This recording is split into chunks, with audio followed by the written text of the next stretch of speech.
You guys can hear everything perfectly well. Your guys' mics are also live. If you want to check those, you definitely can. That was a good tap. That's a good tap. Check one. That's a good check. Just to let you guys know, for today, for each fighter, we're going to do English questions first and then Spanish questions afterwards.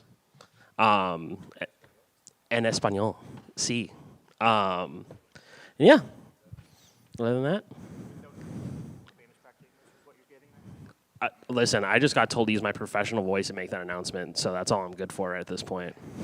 I'm doing my best. Check, check, check. 1, 2, 3, 4. 1, 2, 3, 4. Check, check, check. Test. 1, 2, 3, 4. Cool. Holding on. Holding on. You good? Good, good, good. Everybody good? Check. 2, 3. Good. Steven, you good? All right, cool.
this thing on? Yes, sir. Viva Mexico, Pedron. Well, Oday, over here. Oh, what's up, man? How you What's doing, up? man? I'm good. How are you doing? I am fantastic, I'm not about to fight inside the Las Vegas Sphere. So I guess what are the emotions of this fight week? Because I think when they announced this lineup, we expected a lot of names on this main card. Maybe a lot of people didn't expect to see your name on the main card in the Sphere. So I guess what are the emotions now that we're only a couple days away? You know, everyone's been asking me that. What are the emotions? And I'm just like, there really isn't none. Honestly, this is my 10th fight in the octagon. I fought on some amazing cards. You know, Madison Square Garden, Usman Covington. I fought on Cowboy Cerrone versus McGregor. You know, I've fought in Houston. I fought on some great cards. UFC has blessed me with some great opportunities. So I'm pretty used to this personally. So in that way, there's no emotions there. But it almost feels like a high school experience where you get invited to the cool party and you're kind of the nerd and you show up and people are like, "What's he doing here?" You know? Well, I was kind of ask this later on, but you mentioned that you're kind of UFC vet at this point. You've been on these big cards, but this is uncharted territory this year. So like you've fought in arenas before. So I guess how does this fight week feel different from like that Conor card, that MSG card? Because like not even us, like they're gonna play movies before your fights. Yeah, I won't really be focusing on that. The only sad part is I won't really get a chance to experience it. You know what I mean? I'm not really one of those fighters that kind of, you know, take in the moment. I'm just focused on my opponent. You know, but with that being said, I'm super. This card is I can't even put into words, man. Like where else can you do something like this? We're having a fight inside of a sphere with a bunch of TV screens, almost like some Avatar stuff. I don't even know how this can be compared. I'm just the word I've been saying all week. The word I've been using is gratitude. You know, I'm just grateful to be a part of this. To be honest with you, I'm grateful that I'm able to, you know, have this opportunity. You know, as a boy, walking the streets of Kingston, Jamaica, to fighting in Las Vegas at the Sphere, I never would have thought this was a possibility of mine. You know, I remember, like I said, just roaming the streets barefoot with no shoes at one point in my life. So just being here now is spectacular. We'll kind of go off of that. I think you posted something on Instagram not too long ago. It was like the price of like that looks amazing versus the price of what amazing actually is. What exactly did you mean by that? So, you know, back in high school, I used to watch UFC, and I used to think, man, that looks incredible. Like, I want to do that. That looks amazing. You know, but no one really prepares you in life for what amazing actually looks like. You know what I'm saying? They don't tell you that, yeah, amazing means sometimes you're going to be waking up at 4 a.m. in the morning and hitting after it when you don't want to. Amazing means, you know, you're going to be dieting on days you don't want to. Amazing means you're going to be putting in, you know, 3, 4, 5, 6 hours a day training, you know, when you don't want to. Eric Thomas always said, everybody wants to be a lion, right? Everyone has pictures of lions on their profile picture, but no one wants to wake up at 4 in the morning to hunt, you know? So for me, no one truly understands what amazing is until you have done all the minor things to lead up to those moments. And I've busted my butt off in this sport to get to where I am today, you know? So I belong here. Don't get me wrong, you know what I mean? And looking at your opponent on Saturday, Lazy Boy, a little bit of hype around him. He made his debut like 2-3 years after you, but he has more fights, so he's just been incredibly active on the regional scene. Were you aware of him, and since then have you watched tape? What do you make of his skill set? No, to be honest, I didn't even know who he was. I sparred him actually at Extreme about 3 weeks before we got announced to fight, and you know. As a professional, I messaged him and I was like, "Hey, man, I got a call that, you know, they want me to fight you, and I'm sure you got the same call as well." I was like, "What do you think? You know, do you want to take it? You know, whatever you decide, I respect." And he's like, "I think it'd be a great opportunity for the both of us." And I was like, let's do it. Thank you. You know, I got nothing but love and respect for Lazy Boy, to be honest, man. He's a cool dude. I like him, actually. You know, I think I've actually traded messages with him to come train with me before we got announced to fight. So, like I said, I got nothing but love and respect. But don't get me wrong, I am the Jamaican sensation. And you done know Ortega. Anytime you see me in the octagon, you already know, man. I'm one of the best strikers in the flyweight division. You know, look at my resume. My resume speaks for itself. All the guys that I fought speaks for itself. Asul Almabayev, you know, Charles Johnson, Manil Cobb, CJ Vergara. You know what I'm saying? I got everybody that I fought has been no short of a badass. So this is a good test for him. I haven't really seen a fighter that he fought that I was like, oh, he beat this guy. He's pretty good. In fact, he lost to a guy that I knocked out in, 29 seconds. So I'm like, I'm not really impressed with anything that he does because I know Oday Osborne, am a striking machine. So come on. Did you take anything away from that sparring session you had with him? Nah, it's sparring at the end of the day, and you know, with gym etiquette goes, you know, I don't want to talk about our sparring session private. That's between him and myself. Just last one. Can I get your thoughts on the main event between Sean and Merab? Oh man, I don't even know that. You know, that's one of those fights that honestly can go either way. If Merab takes Sean down over and over and over and over again, then it's gonna be a long night for Sugar. But that means Sugar has 5 rounds to try to knock him out, and he's super accurate, you know. So I've not been in Merab's camps, but I'm sure he's preparing for those exchanges. Yeah, I don't really know. I don't know, man. I don't know. I have no idea. That fight can go either way. I think it's just whoever shows up the best that night. Because Merab always shows up and Sean always shows up, man. One thing with Sean O'Malley, that boy shows up. He comes to show out every time. Oh, they're right here. Where am I at? Where are you at? Straight up, about 1 o'clock. Oh, I see you. Okay. Oh, they're 1 o'clock. Oday, obviously a lot of the celebration around, you know, Latin America, Mexican Independence Day. Do you feel like when you get out there in the cage that you're going to feel like you're in enemy territory, you're in the opponent's home country kind of feel? I won't feel it. I am going to be in enemy territory. It's crazy. I'm about to be in enemy territory fighting in my own house. Ain't that some ish? That's like you going home and some random people cooking in your stove. Like, yo, what y'all doing in my stove? So yeah, I'm gonna be in enemy territory for real. Like, but you know, I welcome it. You know, I'm gonna be repping my Jamaican flag and you know, big up to my Jamaican people. Them, you done know it. I go already. Yeah. You've also become rather prolific with your podcast and your clips that have been going out there. I'm wondering, how have you improved as a fighter, or just with your understanding of the fight game, having these more in-depth conversations publicly on your show? Well, I think as a fighter, man, you know, it's the average fighter fights probably 2 or 3 times in the UFC, and then they get released, and then they have nothing to show for it. You know what I'm saying? So I want to use what I'm good at. I'm really gifted on the mic. Like, you give me a mic, and you know, I'll that's just who I am.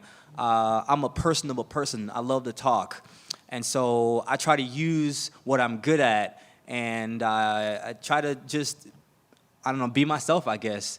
But when it comes to everything that comes with being a fighter, I think I've it's interesting because I feel like I've grown up in the UFC, meaning a lot of fighters has had, 5 or 10 fights outside the UFC. I didn't have a lot of amateur fights, turned pro, got signed really early, and so I'm learning a lot about myself. I'm actually a slow grower, learner, mature, as my mom says. So yeah, I now am the complete package that I want to be. Thank you. Thank you. Oday, over here. Where are we at? To your right. I see you. We know a lot of guys and girls have shouted out trying to get on this card. Unfortunately, not everyone could get on it. You did, And in your case, you're one of those guys that we see at these athlete appearances, meet and greets, always interacting with the fans. Like you said, you're a personable person. Do you think your good relationship with the company in terms of that helped you get that spot on the card today or this weekend? It's possible, you know, because I'm a martial artist in the octagon and outside the octagon. And the UFC, you know, you have to represent the company well, you know, and I don't fake it. That's who I am. You know, I work with Las Vegas Metro Police, and we go and do a lot of community outreach programs with the kids.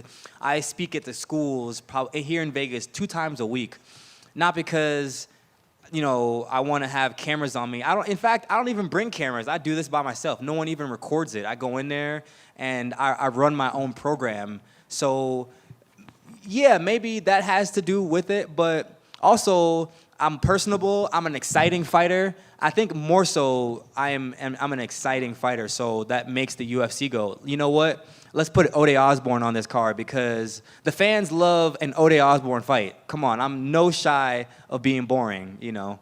Yeah, for sure. That's awesome. And I know you mentioned your take on your emotions going into the spectacle, but we see all these people from all over the world just get hyped for the sphere alone, given how the importance is garnered all over the world.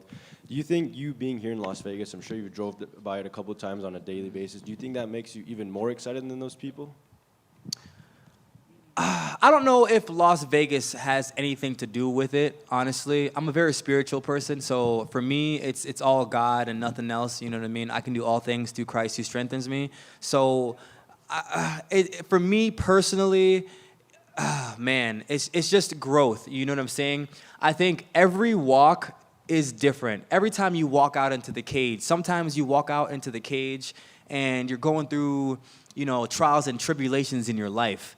Other times, everything is going good. And so every walk is different. I think now my walk now is I'm calm and stoic. And I don't need to really be excited, you know what I'm saying, or play excited. I know what I'm going to bring to the table already, you know. So it's just one of those things, man. I know who I am. Thank you.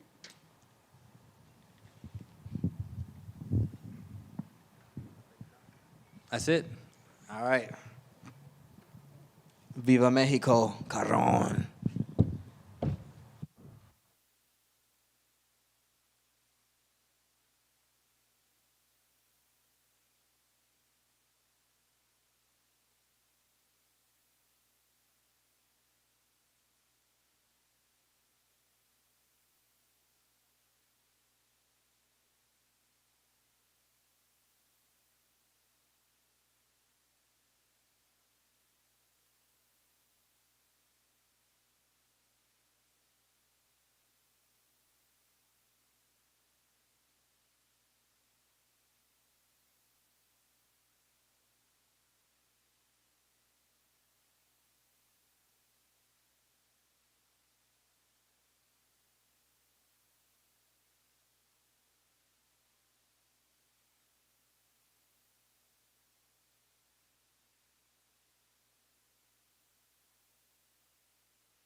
Estamos ahí.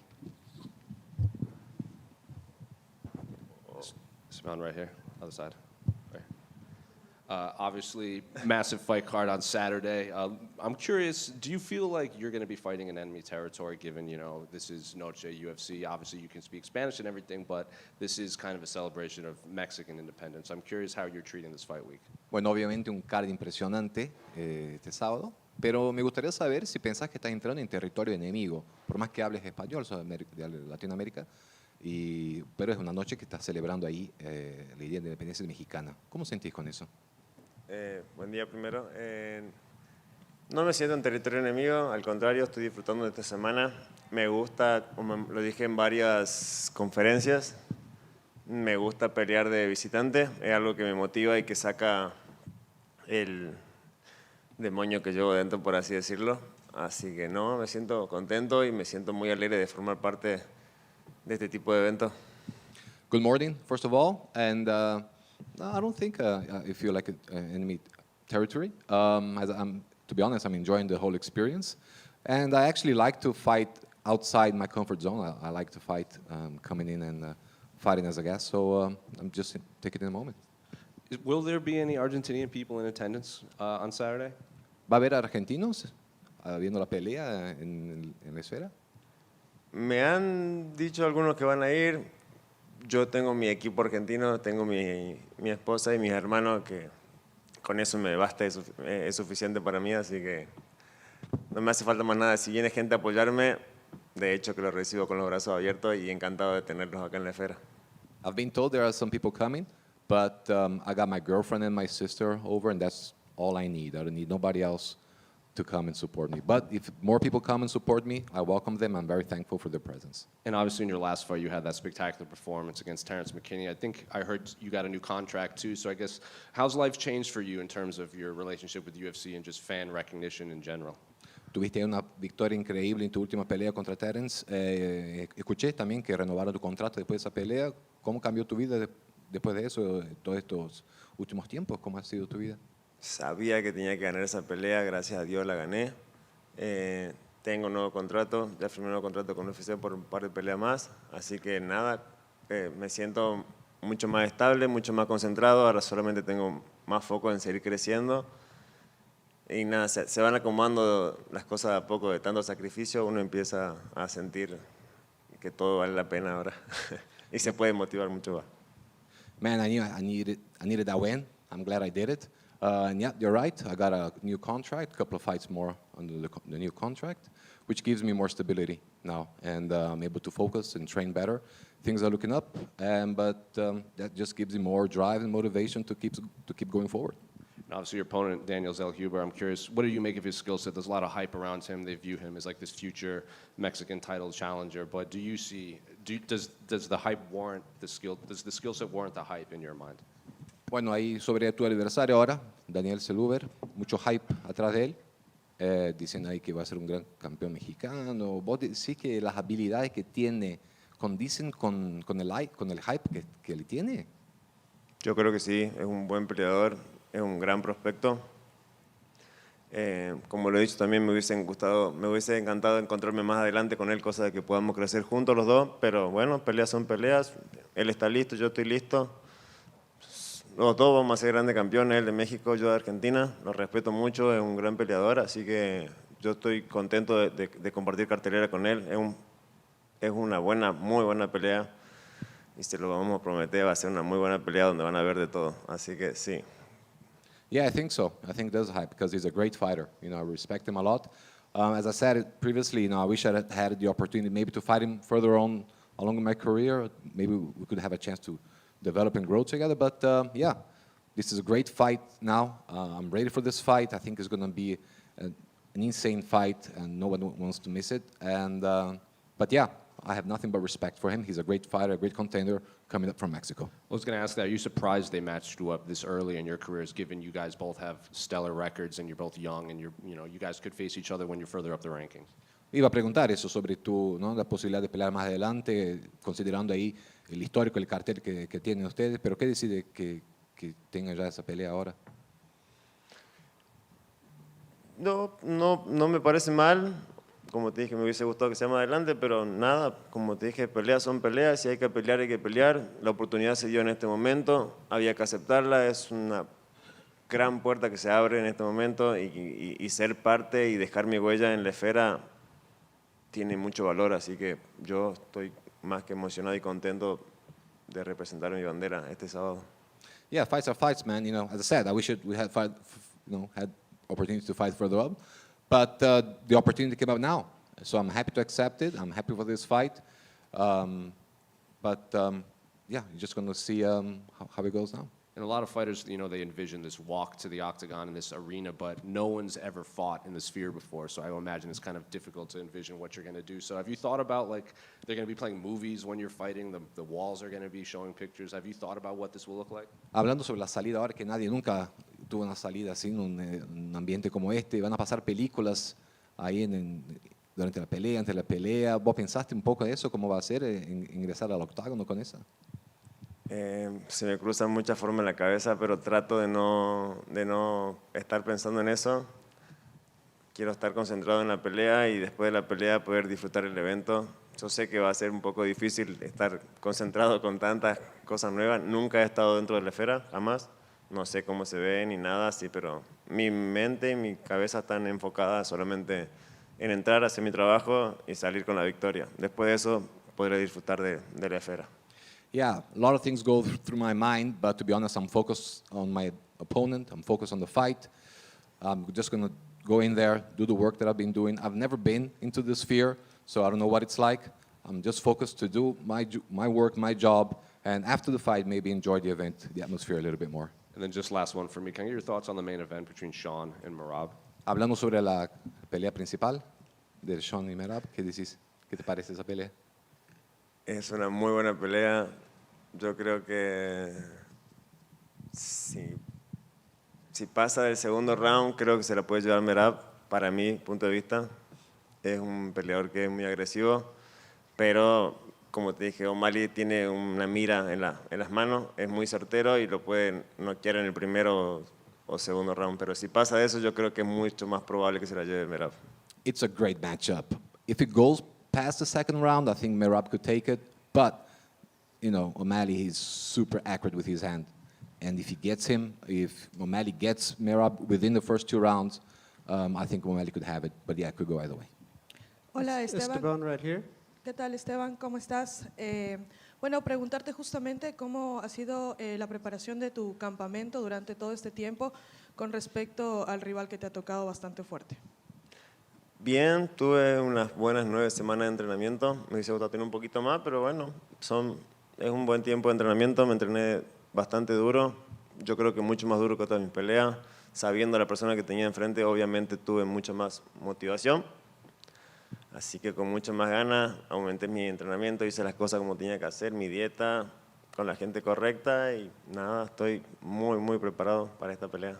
¿En qué te especializaste más en este caso? Tal vez como striker, en la lucha. Para todas mis peleas me especializo igual para todo. En mi striking, Muay Thai, Jiu-Jitsu, Wrestling. Siempre trato de mejorar mis falencias, que serían, como ya viste mis peleas, un poco mi lucha, pero yo creo que mejoré muchísimo esa parte. Y obviamente seguir afianzando mi striker, ¿no? Con respecto ya a la esfera, ¿escogiste ya la canción con la cual quieres salir? Sí, por supuesto. ¿Cuál va a ser? Con la misma que salgo todavía, que se llama Can't Be Touched de Roy Jones. Una canción que me pone muy agresivo, que me centra y que me da ganas de arrancarle la cabeza a la otra persona. Es una buena canción que uso siempre. Y bueno, ¿y cuál es tu mensaje para toda la gente argentina que va a estar viéndote? Que gracias por el apoyo, que estén ahí atentos, que los voy a representar de la mejor manera, voy a dar todo de mí arriba de esa jaula. Y nada, estén ahí, que yo voy a dar lo mejor de mí. Esteban, aquí. Dime. Tu derecha. ¿A dónde? Acá. Desde que llegaste a la UFC, te han puesto solo en eventos grandes donde hay mucha gente viéndote. ¿Tú crees que eso demuestra la compañía te tiene fe en poner peleas divertidas para los fanáticos? Yo creo que le debo gustar un poco a la empresa para que me ponga en ese evento, que confíen que puedo dar un gran show. Yo no dudo de eso, yo siempre trato de dar lo mejor a mí y de que sea una pelea entretenida. Voy al frente siempre, me gusta el intercambio y trato, si voy al piso trato de salir, trato de presionar, así que yo creo que sí. Me gusta más pelear en eventos grandes. No sé, se siente más, con la gente se siente una motivación, ¿no? Mucho más garra. Bueno, y sabemos que va a haber mucha gente nueva viendo este evento por la esfera, pero también las personas que siguen el deporte de manera seria semana a semana dicen que tu pelea contra Zellhuber podría ser la pelea en la noche. Entonces, ¿cómo se siente oír eso en una noche donde está lleno de peleas grandes y obviamente el espectáculo es la esfera? Yo creo que tienen razón. Tienen razón, yo creo que va a ser la pelea de la noche, o eso espero. Él es un peleador que ha tenido varias peleas también por pelea de la noche también. La dio con Francisco Prado la pelea pasada y yo soy otro argentino aguerrido también que puede dar esa pelea. Contento de que la gente opine lo mismo, así que me pone muy contento. Y por último, tu amigo Kevin Vallejos va a estar otra vez en el Contender Series esta temporada. ¿Cómo se sintió oír esa noticia? Muy bien, contentísimo, obviamente, un argentino más y Julieta Martínez también, otra argentina más también, así que son dos. Sí, obviamente les deseo lo mejor. La segunda oportunidad para el chino, yo creo que se la puede dar esta vez. Se lo merece, entrena duro, igual que Julia, así que el mejor de los éxitos para ellos. Sé que en el PI de México están entrenando fuerte. Gracias. Esteban over here. Esteban, Dana White said that this is going to be the biggest test of both you and his career up to this point. Do you feel that's true? Dana dijo que este va a ser el gran test para ti y para tu adversario. ¿Concordo con él? Yo creo que sí, que no sé si es un test, pero es una buena oportunidad de demostrar de qué estoy hecho y de que me lo merezco, de que me merezco estar acá, de que estoy pisando fuerte y es una buena oportunidad de demostrarle de lo que estoy hecho. I'm not so sure if it's a test, but definitely it's a great opportunity to show everyone what I'm made of. And then just to go back, can you discuss the reaction to getting the call that they wanted you to be a part of the Sphere event? ¿Cómo fue tu reacción cuando te llamaron para ser parte del evento acá del Sphere? Me puso contento, pero yo en algo ya sabía dentro que iba a pelear ahí. Lo venía diciendo mucho tiempo antes, un poquito hasta antes de mi pelea de mayo. Lo venía como que llamando con la mente. A todo el mundo le dije, yo voy a ser parte, yo voy a ser parte. O casualidad me llamaron un día y me dijeron, hey, vas a pelear en la esfera. Así que no me sorprendió tanto, pero me puso muy contento. I was happy, of course, but to be honest, even before my fight back in May, I was already visualizing, thinking about this, being part of it, that they were going to call me. So when I actually got the call, I was super happy, but maybe not so much surprised. Thank you. Esteban, para Telemundo, no sé si ya te preguntaron lo que te voy a preguntar, pero voy a apelar más al sentimiento. ¿Ya dijiste a quién le vas a dedicar este combate? Estamos en una noche donde va a haber mucho sentimiento, México, la independencia, etc. ¿Vos tenés alguna dedicación especial? Siempre se la dedico a una persona que está en el cielo, que es mi papá, y a mi familia, a toda la gente que está por atrás mío, pero más que nada siempre a mi papá. Excelente. Y otra, la última. ¿Ya conociste la esfera por dentro? ¿Será que puede ser un distractor? Tantas pantallas por todos lados, arriba. No la he conocido todavía y espero que no lo sea, y si no lo es, voy a tratar de seguir concentrado en la pelea solamente y después tratar de disfrutarla. Yo sé que va a ser difícil, pero he visto videos.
Money. Buen día. No te duda. Diego right here. Obviously, we just did this a couple months ago before your original fight with Brian. So I guess how's life changed since then? Losing Brian the first time, fighting Dan Ige on incredibly short notice seems to gain you a lot of respect. So what's life been since that last fight? Bueno, estuvimos acá ya hablando sobre esto, ¿no? Porque era para ser Brian antes, pero aceptaste una pelea en corto plazo con Dainigue, una pelea increíble. Pero ¿cómo ha sido tu vida estos últimos tiempos ahí entrando en la pelea contra Brian? No, pues todo ha sido normal. Después de la pelea contra Dainigue, pues regresé a mi casa, seguí trabajando y pues bueno, estaba consciente de que la siguiente pelea iba a ser con Brian, ¿no? Entonces nada más tendría que seguir pues lo que ya teníamos planeado. Not just back to normal, has a good fight with Dan, and then I was pretty sure that my following fight would be against Brian Ortega. So just went back to normal, back to camp, back to training, focusing on the upcoming fight. Is this kind of best case scenario? Because even that first fight was kind of thrown together relatively last minute, but now you get a full camp to prepare for Brian, and it's in this massive event inside the Sphere. Es el mejor escenario para esta pelea porque también la pelea contra Brian la aceptaste a corto plazo. Ahora tuviste la oportunidad de tener un camp completo preparándote para esta pelea. Sí, ahora yo creo que las cosas van a ser diferentes, ¿no? Yo creo que la gente ha visto de lo que yo soy capaz cuando tengo un campamento completo. Pero yo creo que es el escenario pues ideal, ¿no? Brian es un México-americano, yo soy una persona que vive en México y poder pelear en la esfera de la independencia pues va a ser algo muy significativo para los dos y para toda la gente de México. Absolutely, and I think considering the fact that Brian is a guy with a Mexican background, I live in Mexico, being able to fight in the Sphere in this great event is a great opportunity. I'm just looking forward for this fight. Are you expecting anything different from the last time you prepared for Brian? Because he's done some interviews, and since then he wants to kind of silence the doubters that think he kind of chickened out of the last fight. He wants to prove that he still belongs here. So are you expecting a different approach from Brian, or just the same Brian you had previously prepared for? ¿Vos pensás que va a ser algo diferente de Brian? Porque muchos dicen que él como que no quiso pelear y salió de la pelea. ¿Vos crees que él está con otra mentalidad entrando en la pelea ahora? Pues yo creo que todos nosotros que hacemos un campamento completo llegamos con otra mentalidad, ¿no? Yo estoy seguro que Brian pues viene mucho más seguro de sí mismo, así como yo también. Así que nada, o sea, pues yo estoy listo para pelear. I think everybody who is able to do a full camp comes with different mentality. I think Brian's coming up ready, but I've been focused on this fight, so I think we're both ready. And obviously, outside of your fight, we have the featherweight title fight in next month. We have obviously Aljamain and Movsar fighting. Do you kind of view you and Brian and Aljamain and Movsar as kind of a four-man tournament, and like the winner of these two would fight, and then the winner of that would possibly go on for a title shot? ¿Vos crees que hay un torneo de ahí de 4 personas en la categoría, Aljamain, con su pelea que está viniendo, que están por pelear? ¿Hay como un torneo de los 4 por el cinturón?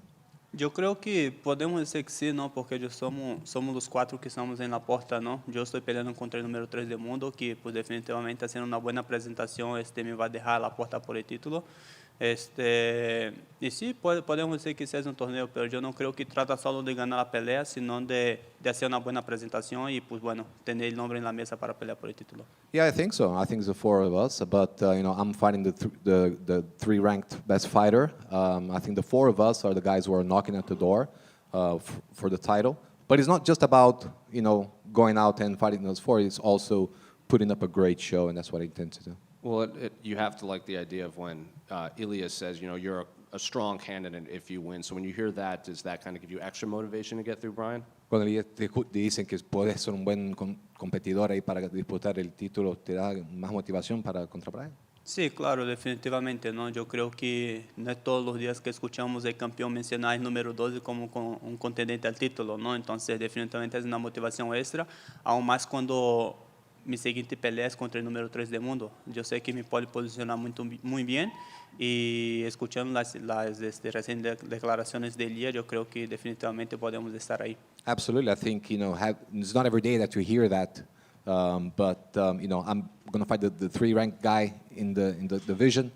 So it's just great to hear that kind of compliment, and that really sets me up in a better position to come up strong. Is the plan still to win relatively cleanly and then turn right around and corner Alexa? La idea es salir y limpio, ileso, sin problema de la pelea y ayudar a Alexa en el corner? Definitivamente es el plan que tengo en mente. Yo sé que es una pelea dura con Brian, pero yo estoy listo pues, para hacer un gran trabajo y poder correr allá al vestiario, cambiar de ropa y estar en la esquina de Alexa. Yeah, that's absolutely the plan. I know Brian is a great fighter. I'm ready for whatever comes up, but the idea is really just to run back to the locker room, get changed, and go back to the corner, Alexa. Have you and Alexa talked? Because even if you do win, you know, a lot of times Brian's in these wars, and they might not let you do that because of the damage you've taken. Have you guys talked as a team about what if you're not allowed to go back out there? Pero hablaron con Alexa sobre la posibilidad de que eso no llegue a ocurrir porque las peleas de Brian no son una guerra. Entonces puede ser que eso no sea posible, que vuelvas a atacar. Sí, claro, nosotros somos conscientes de que las peleas pueden ser una guerra, ¿no? Yo he mencionado que los dos podemos terminar muy mal y definitivamente nosotros en el equipo estamos conscientes de todo lo que puede pasar, ¿no? Ya analizamos todos los escenarios, estamos listos pues, para lo que pase en la pelea, pues vamos a estar bien acomodados. Yeah, absolutely. We do talk about this. You know, I am ready for a war. I'm ready to go out, full out, and we do debate this as a team and make decisions according to whatever happens. But yeah, we spoke about it. We have a strategy for it. And last one for me. Can I get your thoughts on the main event between Sean and Merab? ¿Qué pensaba de la pelea principal de Sean O'Malley y Merab? Pues es una buena pelea, ¿no? Yo creo que Merab ya se merecía esa oportunidad por el título y pues así como usted, yo también estoy emocionado y curioso para saber lo que va a pasar. Yeah, it's a great fight. I think Merab deserves his title shot, and I'm just curious to see what happens. Diego back here. Diego, you're the only fighter to have fought at 300, 303, and now the Sphere event. What does it mean to you that the UFC not only recognizes the matchups, but you as specifically as being privileged to be part of these events in Vegas? Sos el único peleador que peleaste en 300, 303 y ahora en la esfera. You know? ¿Qué decís de las peleas que te han puesto y qué decís de ese reconocimiento que la UFC te da de ponerte en grandes eventos? Sí, yo creo que pues eso habla del gran trabajo que hemos hecho, ¿no? Del trabajo que hemos hecho, yo creo que nada más es eso, las buenas presentaciones en las peleas y salir a pelear, que es lo que a UFC le gusta.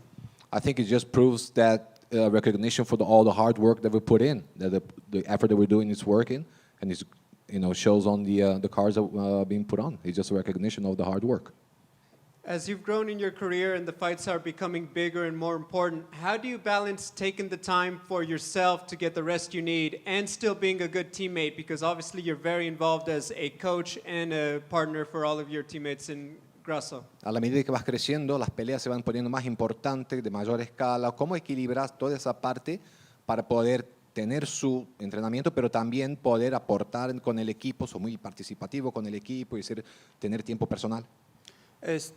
Yo creo que eso viene desde mucho antes, ¿no? Yo toda mi vida pues he vivido eso, he sido coach y he sido atleta al mismo tiempo, ¿no? Mucha la gente piensa que ahora las cosas tienen que ser diferentes, pero no, para mí sigue siendo normal. O sea, yo tengo mi horario de entrenamiento, tengo el horario para ayudar a ellos y eso me ayuda a ser un peleador más inteligente también, porque yo tengo que estudiar el doble tanto para mí cuanto para ellos. I think it's normal, to be honest. I've always been a coach and a fighter.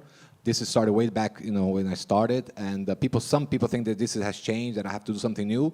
But no, not really. This is just, I'm doing what I've always done and give them the opportunity at the same time to study my opponents and open up different opportunities. A very important question. Who has better hair, you or Brian Ortega? Me.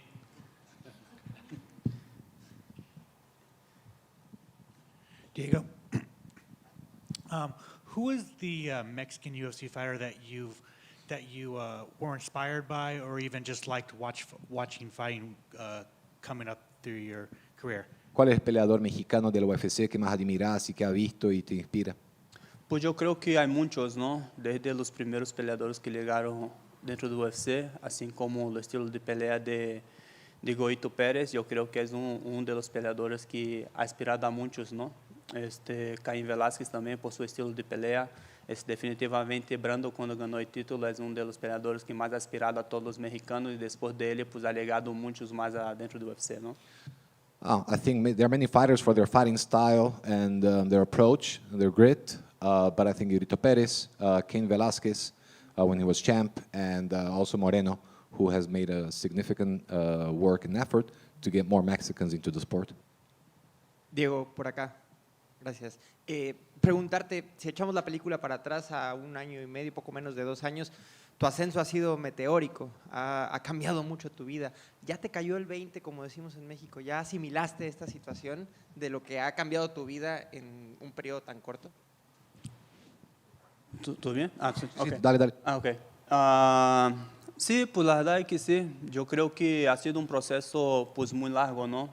Como me mencionas, si volteé a ver 1 año y medio atrás, no me lo imaginaría de esta manera.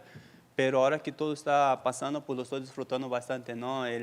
Yo creo que desde siempre he estado acompañando por mis compañeras Irene y Alexa. Yo creo que eso me preparó para este momento, ¿no? Entonces, ya estoy consciente de todo lo que está pasando, de todo lo que estamos viviendo, de las posibilidades, de las oportunidades que podemos tener más adelante. Y sí, la verdad lo estoy disfrutando bastante. Y otra pregunta también por acá. ¿Qué tanto ha cambiado la estrategia, la forma de prepararte con respecto a lo que habías planeado o lo que habían diseñado ya para la pelea que terminó no dándose y ahora sí va a suceder? ¿Ha cambiado en algo la estrategia, tu forma de pelea, algo? Pues la estrategia no ha cambiado en sí, simplemente lo que ha cambiado fue que podemos regresar a México. Yo pude estar en mi ciudad, en Puebla, donde vivo. Pude entrenar con mis alumnos, con mis compañeros, hicimos la mayoría de campamento allá antes de venirnos a Las Vegas. Y yo creo que el diferencial ha sido eso, ¿no? Regresar a Puebla, estar con mis alumnos, recargarme por esa energía de buena vibra pues, de todos, ¿no? Y poder regresar. Entonces yo creo que eso ha sido pues, el principal para mí este campamento. Diego, aquí tu derecha. Aquí. Hola. Obviamente esta vez el espectáculo no solo van a ser las peleas grandes y los peleadores grandes en esta cartelera, pero también la esfera. ¿Hay alguna parte dentro de ti que se siente un poquito raro que no vas a poder disfrutar el espectáculo al nivel de la gente que va a estar adentro? No, pues no, yo creo que no hay nada raro para mí, simplemente porque yo puedo vivir eso de 3 maneras diferentes, ¿no? Una la voy a vivir como un peleador. Mi idea es salir bien de la pelea, viverlo como esquina y después pues puedo llegar a mi casa, prender la tele y ver otra vez el evento, ¿no? Entonces lo puedo vivir de las 3 maneras. Y como ya mencionaste, peleaste en 300, 303 y ahora en la esfera ahorita en 306. Si sigues ganando estas peleas y recibiendo ofertas de peleas todavía más grandes, ¿planeas en seguir este ritmo de espectáculo de pelear cada 3 meses? Sí, definitivamente toda mi carrera ha sido así, no por nada pues tengo más de 30 peleas, ¿no? Yo creo que ha sido el diferencial en mi carrera, ha sido mi constancia, ¿no? No por nada tengo la oportunidad que tengo hoy de estar peleando en uno de los eventos más espectaculares que va a tener, ¿no? Entonces, definitivamente mi idea es mantenerme activo pues de más que se pueda. Y cuando un fanático ve el conjunto que tú tienes con tus peleadores, compañeros, se ve como un conjunto muy bonito. ¿Cómo se siente de tu parte estar en ese conjunto de peleadores? No, pues se siente bien, ¿no? Yo creo que todos nosotros durante mucho tiempo hemos estado juntos todos y ver el suceso que todos estamos teniendo ahorita es algo muy significativo, ¿no? Y tenerlos todos juntos es muy padre porque podemos movernos a varios lados todos juntos, ¿no? Independente de dónde vayamos, podemos llevar el mismo equipo, o sea, no hay necesidad de entrenar en otro lado, simplemente ahorita tenemos la facilidad de movernos entre 8 o 10 personas de gimnasio y compañeros y estar moviendo todos juntos. Yo creo que eso fortalece mucho la unión de todos. ¿Qué tal, Diego? ¿Cómo estás? Bueno, una pregunta. Acabas de mencionar este tema de tener tantas peleas. ¿Cómo eso afecta a tu corte de peso, sobre todo? No, fíjate que no soy un peleador que está muy pesado. Yo siempre mantengo pues a un buen peso, justamente por eso, para poder pelear más seguido, ¿no? Yo tengo una persona conmigo que es la encargada pues, de mi nutrición, de mi corte de peso. Y esta persona para mí es la mejor persona que hay, ¿no? Si no fuera por él, yo creo que no haría tantas las peleas tan seguidas, ¿no? Pero yo creo que tengo los profesionales adecuados a mi lado y en base a eso, pues es por eso que hacemos pues tantas peleas seguidas, ¿no? ¿Tú crees que tú eres de los peleadores que nunca sale de campamento o sí tiene un tiempo de vacación, por decirlo así? Creo que mi único tiempo de vacación es cuando viajo para mi ciudad, ¿no? Las 2 horas de avión nomás, porque yo llego a trabajar, llego a estar con mis alumnos, a ayudarles, Y sí, la verdad es que pues siempre estamos en campamento de una u otra manera, nosotros siempre estamos en campamento y yo creo que es algo también que me ayuda pues siempre estar cerca de mi peso. Ese es el tema por el cual tú siempre aceptas todas las peleas que se te vienen porque siempre estás entrenando, pero también en qué te afecta, porque todos los rivales obviamente tienen diferente manera de pararse en el octágono. Yo creo que diferencial, o sea, acepto las peleas justamente por eso, por el motivo de siempre estar ayudando a mis compañeros. Cada quien tiene un estilo diferente y cuando pues tenemos que hacer la simulación pues, de sus contrincantes son estilos diferentes, ¿no? Entonces nosotros siempre estamos trabajando diferentes estilos y yo creo que eso es lo que me da la confianza de aceptar las peleas y salir a pelear. Diego, over here. Who would be your dream artist to perform at the Sphere and why? ¿Cuál sería un artista que pudiera cantar, un artista de tus sueños, así que te gustaría ver cantar en el Sphere y por qué? Uy, difícil, güey. It's a hard one. Un artista. Tal vez Luis Miguel. Okay. Muy bien. And let me also say, I loved your Wahlburger recommendation from the other week. I got it. Me El encantó doble, doble. tu recomendación de Mark Wahlberg. El latino. Good.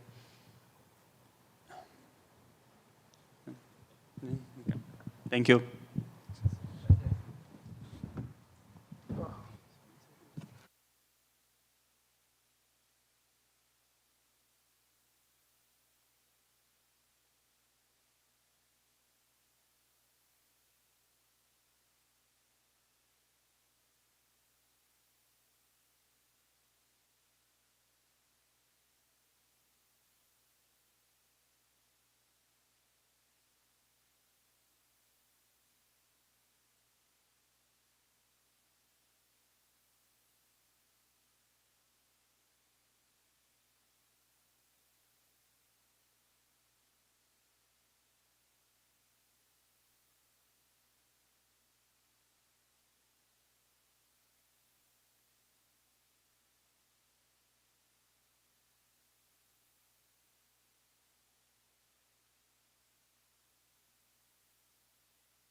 Hello.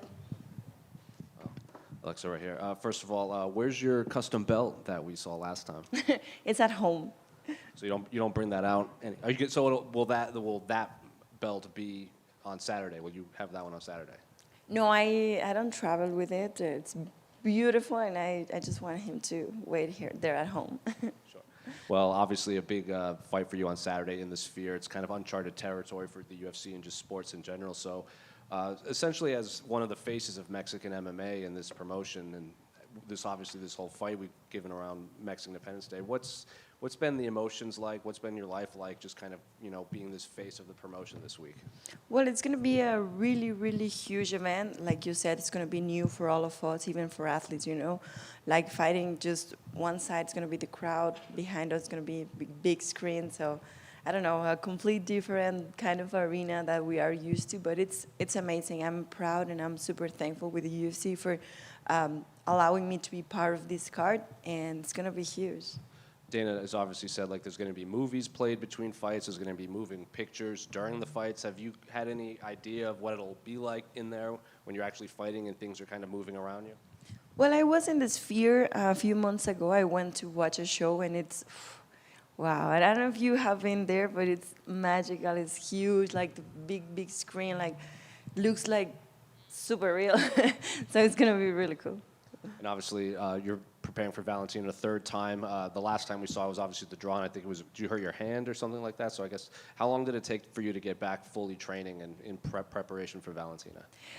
Yeah, well, I had an injury in the fight. I needed a surgery, but it took me a few months.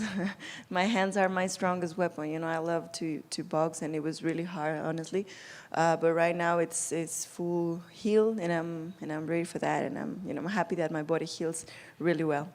And there seemed to be some sort of mutual respect before and after all those fights. There's obviously competitive nature, but you spent a lot of time with her on The Ultimate Fighter. Have you gained any more or newfound respect for her after kind of seeing how she treats her fighters and just being around her all those weeks? Yeah, we had to share a lot of time, together there, filming this and again and again and again, and it was kind of funny. But yeah, what I realized, both of us, we were super professional. We were here to make our job the best we could, and also help the crowd and the production to do their job easier. So that's something that we can relate. We're super professional. We love to compete, and we're 100% in. And I'm sure you heard her words. She says, "Everyone knows I won that second fight. You want to prove that. You think you won that fight." So I guess, did she say this to your face, or is it just everything you're hearing through the media? Well, I think that we all talk this about just in media. We don't share that much conversation between each other. Just last one for me. Just kind of get your thoughts on the main event between Sean and Merab. Well, it's going to be a great main event. I think, Sean got the power, to be able to land really good punches, but we also have Merab that is so explosive, that has amazing wrestling. So it's going to be a really interesting matchup. What was it like seeing Merab and Sean get into a little argument in front of you? We obviously saw your reaction, but what was it like to watch that in person? When they were arguing? I didn't know they were filming me, because we were just done with the filming, and then they started to talk things to each other, and I was like, oh my God, what's going on? What's happening here? And I just wanted to know, too, but it was just funny. With the show on Saturday, obviously the screen is going to be moving a little bit during your fight. Have you maybe asked the UFC, can I get in there and sort of see what I'm going to be fighting in front of, or do you want it to be a surprise for yourself as well? Well, I don't know if they allowed all the fighters to do that. Of course, that will be nice. But if we are not allowed to do that, if it's going to be great too, to put there all the fighters to see how and what's going to be. What would you describe your relationship with Valentina like at the moment? Obviously, everyone who coaches alongside their opponent usually gets a little bit tired of them by the end of the season. How would you describe your relationship with her? Well, a competitive, professional relationship. Like I said before, we're both professional. We're here to do our job. We love to compete, and we just found that fighting each other is really, really tough and amazing. And so, it's cool. And last one from me, they say the environment you're fighting in will be a world. They won't say what sort of world it would be, but if you could pick the world that you're fighting in at the Sphere, what would it be? All of them. I mean, I love the whole Mexican history. I love each one of the stages of my country. So like, anyone, all of them. Alexa over here. Alexa, last year the Noche UFC event was obviously very special. There was a lot of great energy from the fans and the fighters involved. How do the emotions for this one compare to the last one last year? Well, last year it was like the test, the first Noche UFC, like 100% Mexican graphics, fighters, environment, music. It was really good. The fights were amazing, and I think that's why we are doing this once again. So now it's a pay-per-view. Now we have like different location, different everything. Everything is new, and I don't know. I just think it's special. Any other country had the opportunity to have like a party for their Independence Day, and this talks about like how we fight. You know, like Mexican heart. We're always going forward. We're going, you know, trying to, you know, every single minute to fight and. It's really cool. There's a big flyweight fight coming up later this year between Rose Namajunas and Erin Blanchfield. Not looking too far ahead, but just as a spectator, what do you think of that matchup? I think it's a great matchup. I'm truly amazed about the flyweights because even it's the newest division in the UFC, I mean, all the girls are fighting amazing. All the flyweights are doing really, really great. I know you're probably keeping it a secret, but if you do something special for your walkout, is it safe to say it's going to be one of the best ones we've ever seen in UFC on Saturday? No, I'm you know, guys, I'm not that kind of, I don't know. I don't do that thing, you know, I'm focused on my fight. I always, you know, the main goal when I'm walking to the octagon is just, you know, the fight, so no.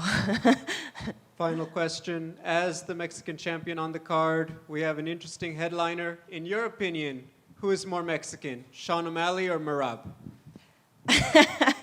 That's a good question. I mean, Merab was eating tacos and they're in Tijuana. He was dancing banda. So I don't know. I mean, Sean has her wife that is from Mexico too, so it's kind of half and half. Thank you. Alexa, was there a specific Mexican in the UFC that you enjoyed watching or enjoyed or kind of looked up to while you were coming up? Like a Mexican that I admire so much? Yeah, in the UFC. Oh, in the UFC. Well, yeah, of course, Brandon Moreno, you know, he was like the first Mexican champion, like that. Like I said, when you see someone that achieves something, but you don't know them, it's not from your country, you've never been like surrounded, but it's different when you have, you know, met the person, trained with him, it's from the same country that you, has, you know, stepped on the same line as you. It's different when you watch someone having success that you said, oh my God, it's from the same place that I come from, it's from like, you know, I've been like, it's real. And I mean, he was a really huge inspiration, I think, for me and for tons of Mexican fighters. Thank you. Alexa, tu última pelea fue obviamente contra Valentina durante este fin de semana el año pasado. Y me imagino que parte de la espera para verte pelear otra vez fue para conservar esta trilogía para este evento espectacular y obviamente la grabación del Ultimate Fighter. Pero ahorita que se cierra el capítulo con Valentina, ¿tu plan es otra vez poder pelear de ritmo más seguido? Sí, obviamente, claro que me gustaría, lo ideal sería para mí pelear 2 veces al año, eso sería como mi top y mi meta a seguir. Y en los Open Workouts me mencionaste que algún día quisieras pelear en casa, en la nueva arena en Guadalajara. Dana White dijo que es posible que puedan traer Noche UFC a otras ciudades del mundo, entonces si la pelea va como quieres, ¿vas a pedir a Dana White tu deseo de ir a Guadalajara para Noche UFC? Claro, sí, mira, me encantaría y sería uno de mis sueños más grandes poder llevar el primer evento de UFC a Guadalajara y justamente más ahora porque ya hay una arena nueva, especial, que es con todos los requerimientos que se necesita para un evento de UFC. Gracias. Gracias. ¿Qué tal, Alexa? ¿Cómo estás? Bueno, esta es la última parte de la trilogía, una victoria, un empate. ¿Qué sensaciones te viene ahora que ya está por terminar toda esta rivalidad con Valentina? Bien, estoy muy contenta, ha sido una gran competencia, ¿no? Creo que las peleas que hemos dado han sido increíbles, ustedes lo han podido ver, ¿no? El nivel técnico, el nivel de pasión, de profesionalismo que hemos dado es muy grande, es muy alto y la verdad me siento súper orgullosa de seguir haciendo historia, ¿no? Hacer la primera trilogía de mujeres, la primera campeona mexicana y bueno, no puedo esperar a que ya sea el sábado. Bueno, en Brasil también nos mencionabas acerca de la competencia interna, obviamente, que tuvieron. ¿Cómo viste sobre todo a tus alumnos y esa enseñanza también de Valentina como rival, tanto ella y los alumnos de Shevchenko? ¿En el The Ultimate Fighter? Sí. Pues estuvo muy padre, fue una gran experiencia. Digo, ser coach no es fácil, no es nada fácil. Hubo un día que yo abracé a mis coaches, les dije, o sea, los amo y los admiro tanto de todo lo que hacen, porque no cualquiera, ¿no? O sea, bien de ese trabajo y esa técnica y el estudiar y todo lo que hacen es increíble. Entonces me sirvió muchísimo estar en el The Ultimate Fighter, aprendí muchísimas cosas y bueno, pues también me encanta competir y creo que ustedes lo vieron, ¿no? La guerra de equipos estuvo muy buena. Totalmente. Y bueno, ya con respecto a la pelea, ¿qué consideras tú con todo ya el conocimiento que tienes del The Ultimate Fighter, también de la trilogía que hoy se va a terminar? ¿Qué consideras tú superior en contra de Valentina ya en el octágono? Definitivamente mi boxeo, es algo que he seguido puliendo, obviamente todo lo demás está ahí, pero sí creo que sé perfectamente lo que tengo que hacer, es ir para adelante, ser yo, dejar ir mi striking. Por acá, Alexa, preguntarte, hace días Dina decía que pelear como mexicano es un halago. ¿Consideras que esto es así y por qué razón tú dirías que tiene razón en esto? Bueno, creo que hemos demostrado, ¿no?, que damos unas superguerras. Nos encanta el intercambio, nos encanta ir para adelante, nos encanta pues realmente estar dentro del combate, ¿no?, dar todo. Y yo creo que eso es algo muy padre, ¿no? No dejar como que se vaya el tiempo, estamos siempre intentando, y yo creo que eso es algo muy importante en el deporte de combates. Son 5 minutos que adentro se sienten muchísimos, pero de fuera es muy diferente la perspectiva, entonces tratar de hacerlo, obviamente también sigue siendo un show, ¿no? Y tenemos que dar lo mejor para que todas las personas se sientan igual de apasionadas y sientan lo que estamos viviendo y sientan, o sea, vean lo que estamos haciendo y todo lo que entrenamos, entonces creo que sí, es muy padre que digan eso de los mexicanos.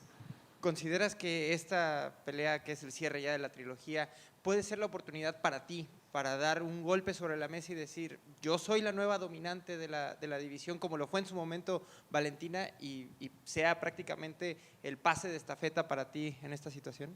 Bueno, todo depende de la pelea, ¿no? Obviamente tengo que hacer una gran pelea, eso ya está como después.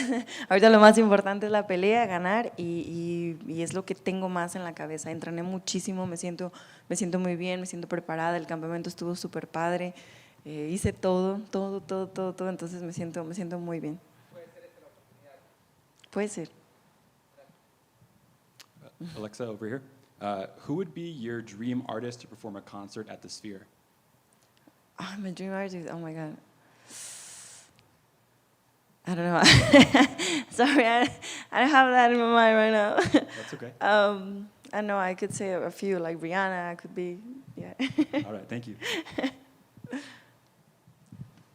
Thank you, guys.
First of all, fantastic outfit as always, Sean.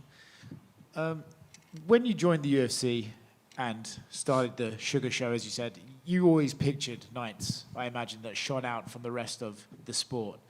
Going into Saturday night, is this exactly what you sort of wanted to achieve in your fighting career, doing moments like this, which are one of one? Hell yeah. This is exactly, I mean, yeah, looking back, 2017, 2018, I was on the undercard. Well, co-main event on my debut on a not so great card. But yeah, this is what I wanted, something like this. Obviously, we didn't know the Sphere was even a thing at those times, but I wanted one-of-one kind of moments, and this is it. You have got to take a look inside the Sphere, I understand, right? So Wrong, brother. I haven't. I went down to Dana's little office area. They got their idea room and stuff, so that's where I kind of checked out the Sphere. Okay. So once you did get to see that, you did get an idea of his vision for it, and then maybe this sort of co-headlining with the building itself became a bit more palatable to you? Hell yeah. Yeah, Dana gave me goosebumps just talking about it. It was talking to Dana about anything off camera. He's the same, kind of just fired up, super inspirational to be around. But yeah, once he kind of showed me his vision of it, how much effort he's put into this, and how much work the UFC and everyone's put into this, it really gives you a different perspective on how crazy of an event this is going to be. You're also a guy who likes to sort of in-picture moments, right, that you achieve, whether it be a highlight fight finish or something like that. When you view your own walkout in this environment, how excited are you to be able to watch that back after the fight and sort of see that moment? For me, right now, it's like the Sphere is going to be cool for everyone else, but me, I have this. For me, it's tunnel vision. I'm walking to the cage. I'm doing what I have to do. I'll enjoy the show after.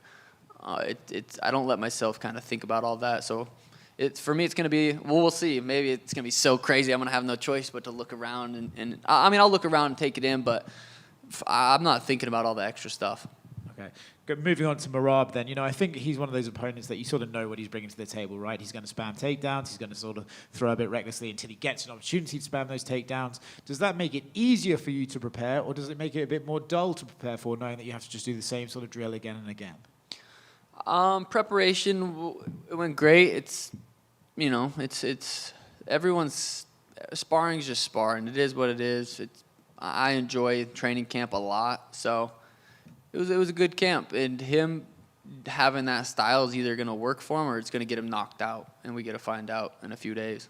What do you make of Merab as a person, right? I mean, Dana White sort of called him a moron the other day with the, some of the stuff he puts on social. When you see that stuff on social, do you just see a guy who's trying to build his own brand, or do you see a guy who's making fundamental errors in what he's putting out there? A little bit of both. Mostly stupidity. I mean, the dude jumped. He didn't know what ice was. He jumped. He didn't know if water got cold, that cold that it turns to ice. He jumped in ice onto his head. So, I mean, that's the person we're talking about.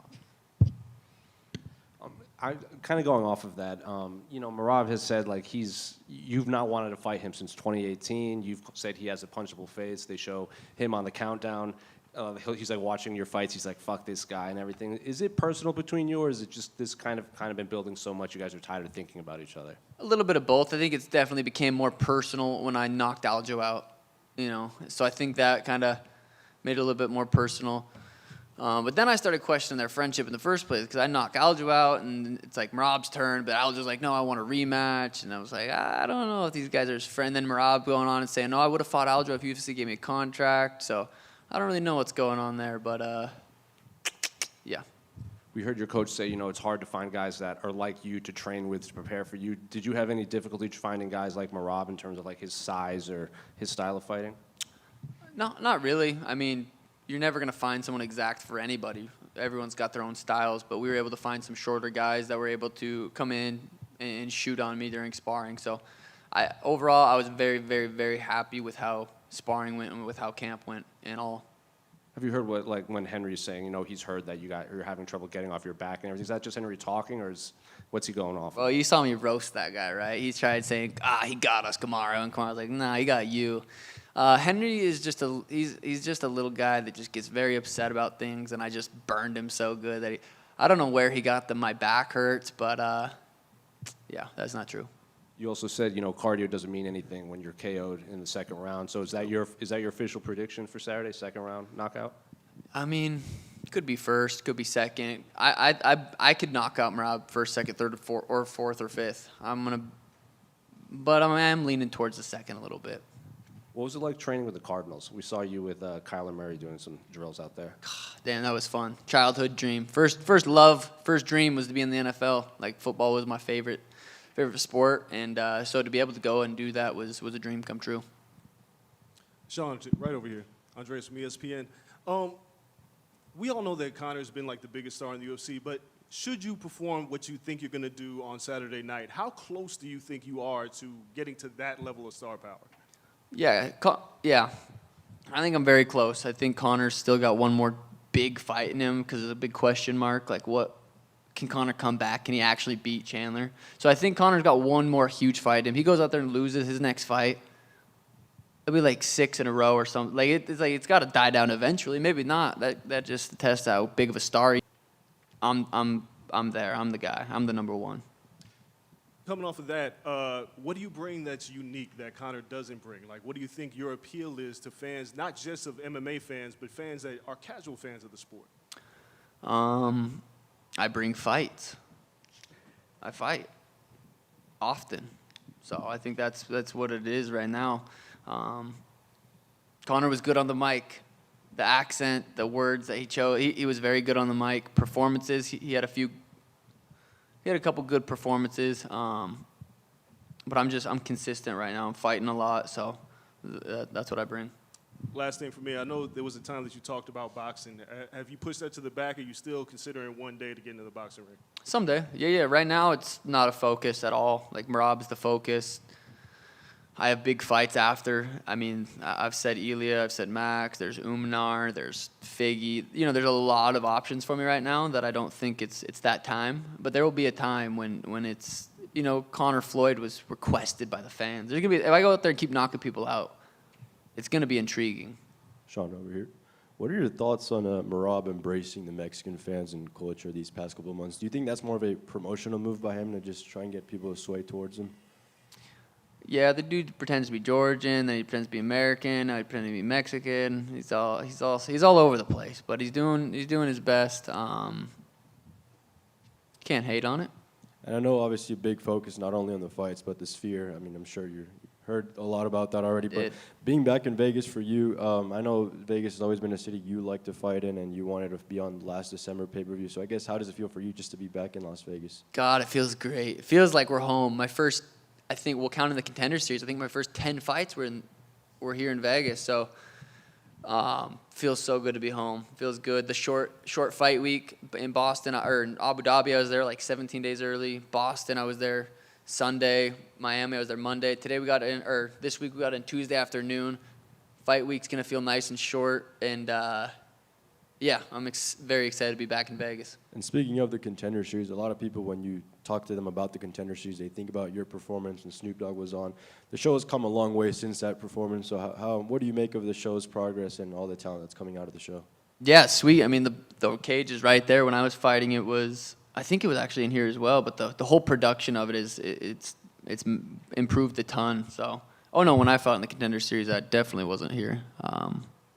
It came a long way. And back to your career, obviously, there's a couple guys that have their names in their hat for it to be next. So if you get past Merab, who do you think should be more deserving of a fight, whether it's a Figueiredo or an Umar Nurmagomedov? What do you think? I'll say this just so it gets clipped. Merab probably won't see the whole thing. He'll probably just see this. I think Umnar is more deserving to fight me right now than Merab. I don't really mean that, but Merab's going to see that and fucking freak out. He has this weird thing against Umnar. He got asked about him, and he left. He's like, who's Umar? He just doesn't think he's deserving. So I'm sure that'll get clips sent to him, and he'll freak out. But as far as who's next, it's definitely not Umar. It could be. It could be Figgy. Could be Ilya. There's options. Right now, it's pointless. I got to go out there and take care of Merab's, but we got options after. If it were to be Umar, could you think that would be the closest thing to another Conor Khabib build-up? Absolutely. I mean, Irish, Russian. I mean, it's there for the big fight. Last one for me. You mentioned Ilya. Ilya has a big fight with Max Holloway coming up. How do you see that one going at UFC 308? Honestly, I think Max might piece him up. Ilya's very, very skilled. Ilya's up there top 3 pound for pound. in my opinion. So I'm very, very excited for that fight. I haven't been this excited for a fight for a while, so I'm looking forward to that one, but I think Max potentially could piece him up. Sean, back over here. How different was this camp compared to Aljamain Sterling? Both teammates, both like to wrestle. That camp, you were injured with a rib, so like you were kind of limited on the wrestling. Like, how different was this camp? I would say that camp, I would give it a D+. Like, I was able to still run. I was still able to do my hill sprints. I was still able to hit mitts. I was able to get in good like kickboxing shape. But as far as like jiu-jitsu shape, grappling shape, there was, from 6 weeks out to the fight, there was none, zero. So that camp wasn't necessarily great. This camp, I'd give it an A. I think this camp's been fucking excellent, and it needs to be, because Merab's very, very dangerous. So it needed to be a good camp. It was a good camp, and I'm excited to go out there and perform for everyone. How bummed were you to not have Tommy compete on the Contender Series? Yeah, that sucks, man. He'll grow from it. It'll be a learning lesson. It's a learning lesson to everybody in the gym. It's like, when you're that close to the fight, we gotta be smarter. And but yeah, that was tough. But it'll go by fast. He'll be back. He'll be on it, and he'll do his thing. And finally, for me, was there a Mexican fighter in the UFC that you liked watching, or that inspired you? A Mexican fighter. I just think of Kelvin Gastelum off the top of my head. His fight versus Izzy, that was the first one that came to my mind. But Mexicans are just they're always fun. They're always in a good fight. They're always tough. They're hard as fuck to knock out. And but yeah. Sean over here. Sean, going back to Contender Series, obviously some fighters get built up outside the promotion and then they come over and it's a big deal. What benefit do you feel you've had specifically pretty much growing up under the UFC banner?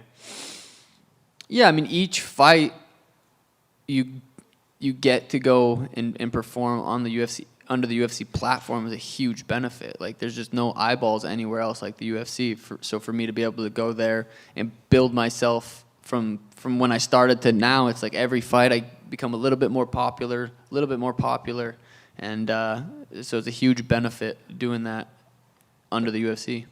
I've got a couple more for your reaction. Do you think Merab should have to give you back your jacket if you win?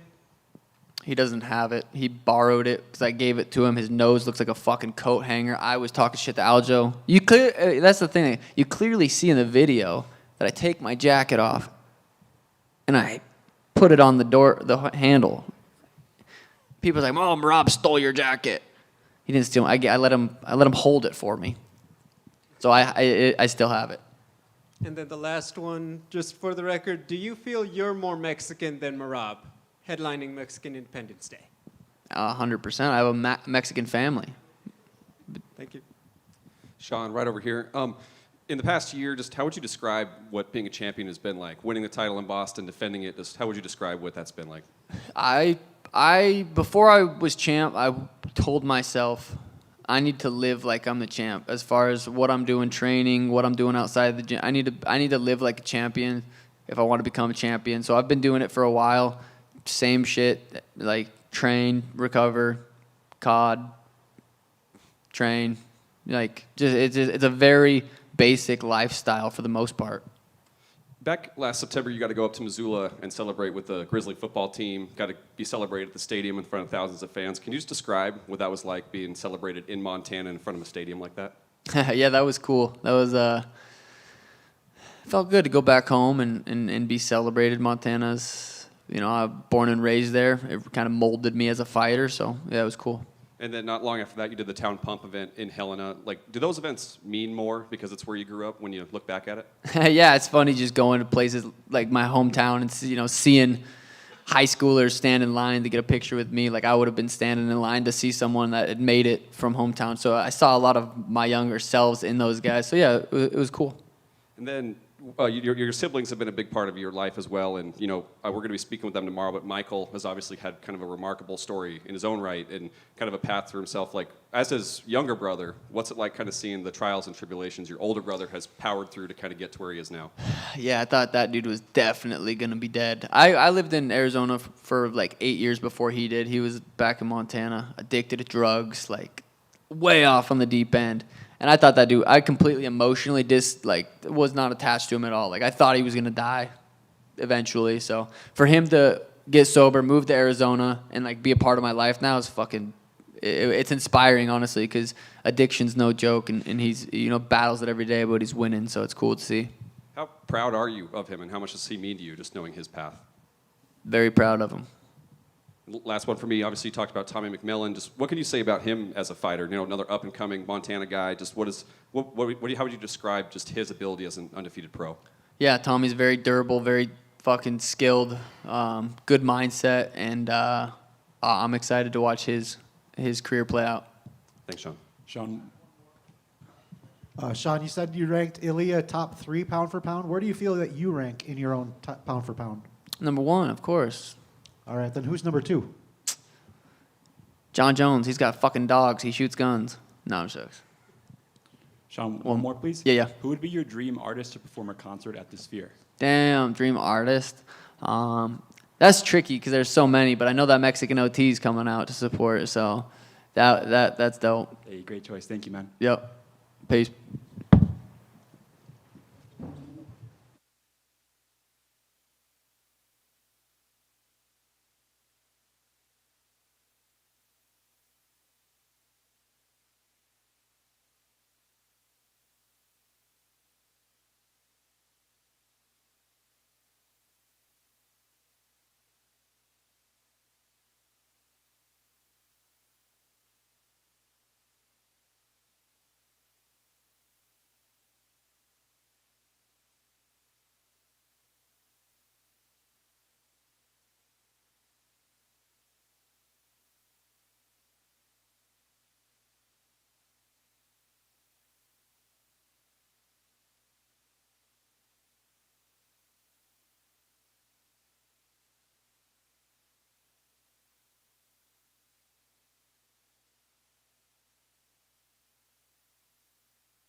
Sí, sí.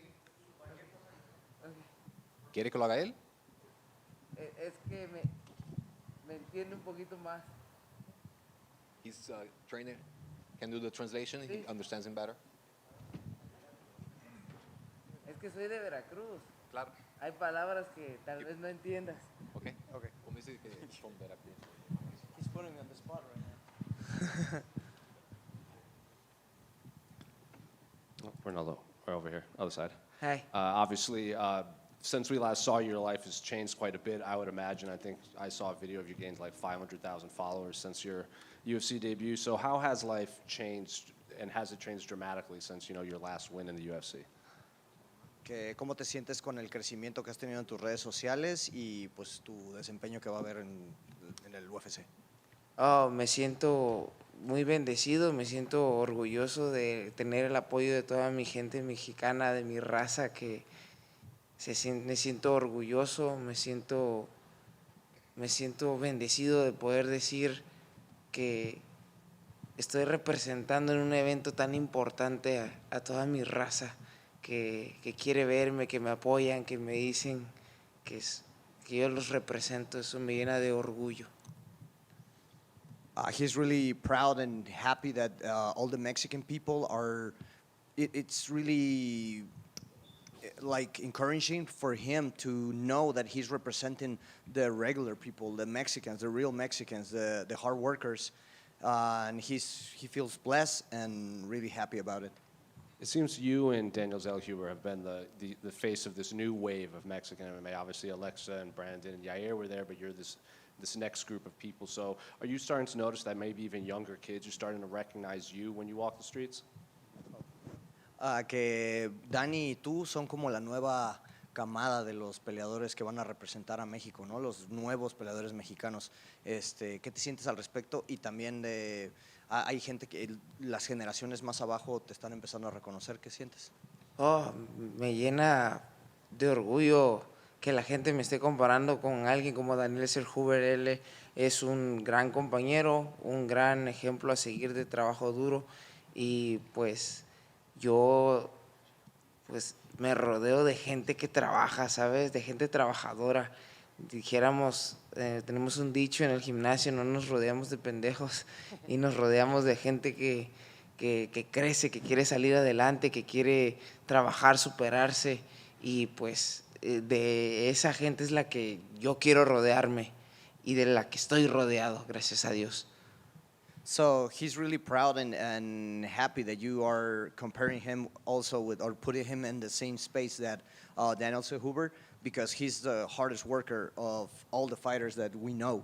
And he's really happy about it. And also, we have a saying that we don't stay with pendejos. That's like, we don't stay with bumps. Let's say it in the PG-13. we know what it means. Yeah, we don't we don't stay with those guys. So that's why we keep the circle, you know, like hard workers and someone who wants to go beyond the level. We don't want to be part of this only. We want to take over. And looking at your fight on Saturday, Oday was in here, and he said you guys actually sparred once before you guys got matched up. So he said he very much respects you, and he told us the story of how he messaged you when he got the contract. So what do you remember of that sparring mat session, if you do remember it, and what do you make of an Oday as an opponent? Que Oday estuvo hace unos días aquí, o hace unas horas, y que comentó que ya han esparreado y entrenado juntos, que también te escribió para cuando aceptó la pelea, o le escribió a alguien. ¿Qué piensas de eso?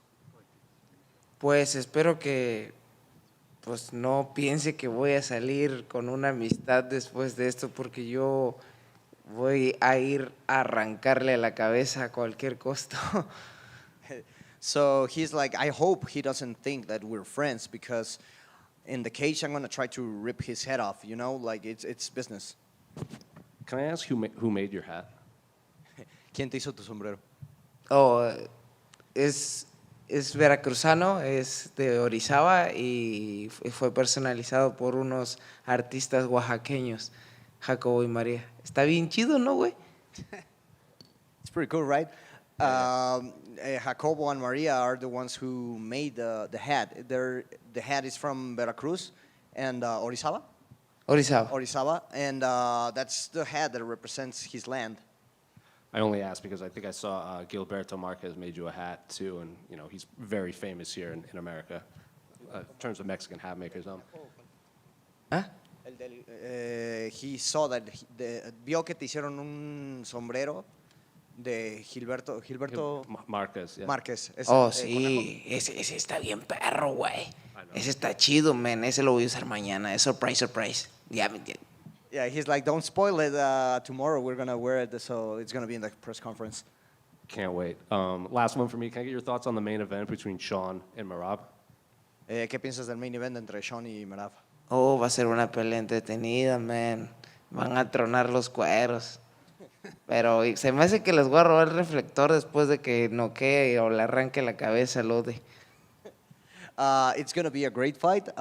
They're gonna stand and bang, but I think I'm gonna steal the show after them, you know. Ronaldo.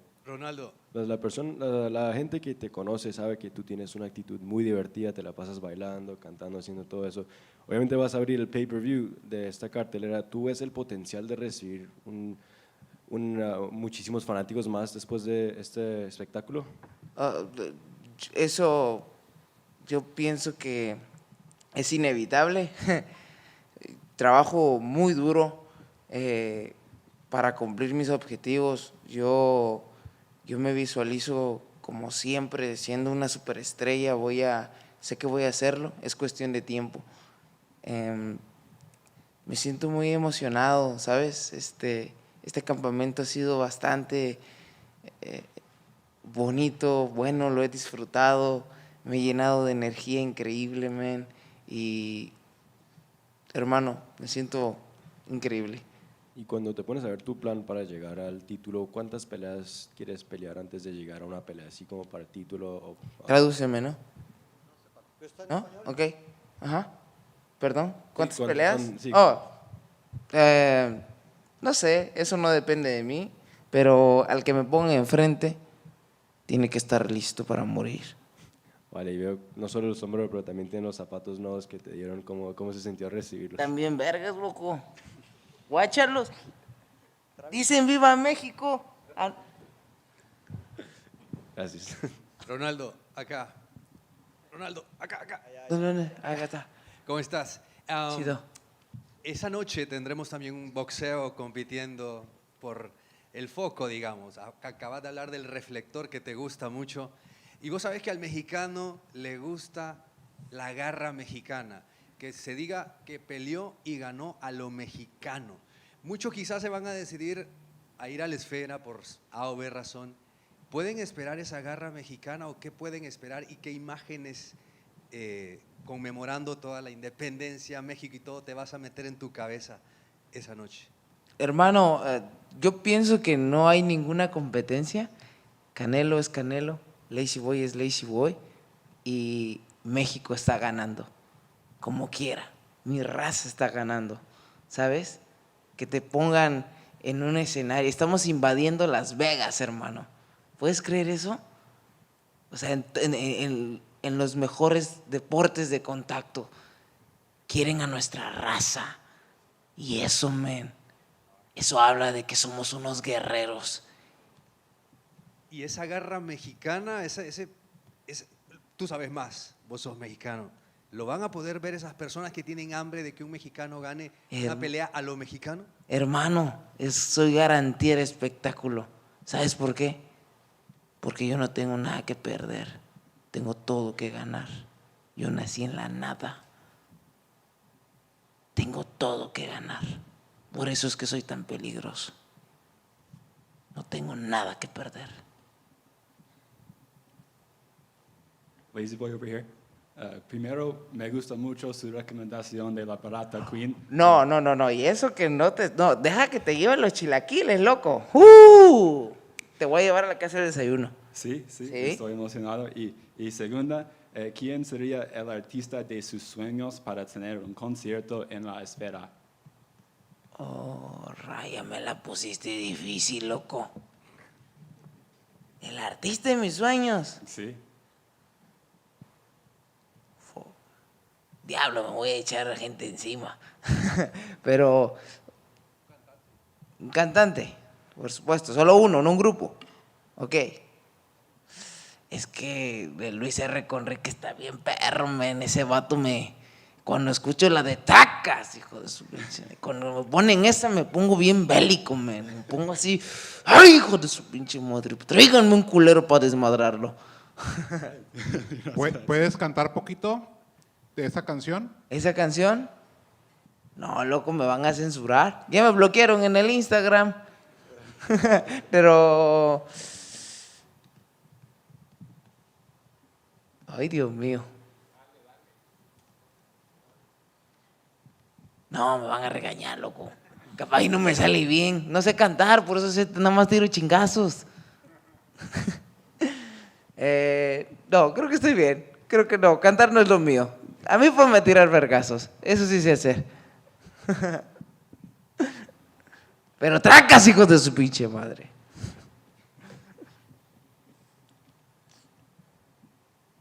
¿Todo good? Bueno. Gracias. Gracias a todos. Dios los bendiga.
Valentina, over here. Obviously, we haven't seen you since, a year ago in your last fight against Alexa. We've since seen you on The Ultimate Fighter. So I guess, how's life been since that fight? Coaching The Ultimate Fighter, now co-headlining this historic moment inside the Sphere. Yeah, it was very good year for me. I had opportunities to travel. I had the opportunity to be a coach in the Ultimate Fighter, and it's like so many events happened. And now with the preparation for the fight, and yeah, just amazing. I feel strong and very confident. Alexa was in here and she said, after spending so much time with you on The Ultimate Fighter, she has a little bit more respect for you just based on having to be around you, working around you, seeing how you worked with your fighters. Is the feeling mutual? Did you gain any more respect for Alexa after seeing her and her fighters on The Ultimate Fighter? I every time have respect for my opponents, and it's kind of like I never disrespect no one, and like gaining more respect like only because of you see some like spending some more time. No, it's like not about me. I feel that I just know how hard is that to be martial artist, to train every day, and then to step in the octagon and fight. And this is by itself, this fact, it's already like so much respectable. And yeah, definitely, we spent so many time with Alexa. I probably could see her and her team more than I see my family during this year. And that is funny, but it's kind of like the part what we are doing, and it's it's okay with me. I feel like very normal. And obviously, after preparing for her in back-to-back fights, did you have to do anything differently this time around that maybe you didn't do the last two times? Can say that last two times. I would say it's wrong say that way, because our second fight, and everyone could see that I won the fight, but they give a draw. And like you imagine, a draw in these circumstances, it's say by itself. So what should I do? What should I change? I don't know. I really had to focus on to perform and to prepare myself the best way what I can. And I say I had some amazing training camp. I pushed myself to the all limits possible and what it's impossible limits. And just ready for the action. And it's going to be amazing event and amazing fight. Did you do some of your camp in El Paso? I did. Why did you choose? I only ask because that's where my mother is from. So why did you choose El Paso? Because that's not really a hotbed for MMA. I say it's amazing city, and people who live there and growing up there, it's just they have so good heart and spirit that I really fell in love with this city, with El Paso. And my coach, Pavel Fedotov, he has friend, he own academies and martial arts in El Paso. And that's why we went over there. It's very similar climate to Las Vegas. It's higher elevation that is good for your training, for your cardio as well. And in general, I was able to train with a lot of amazing training partners.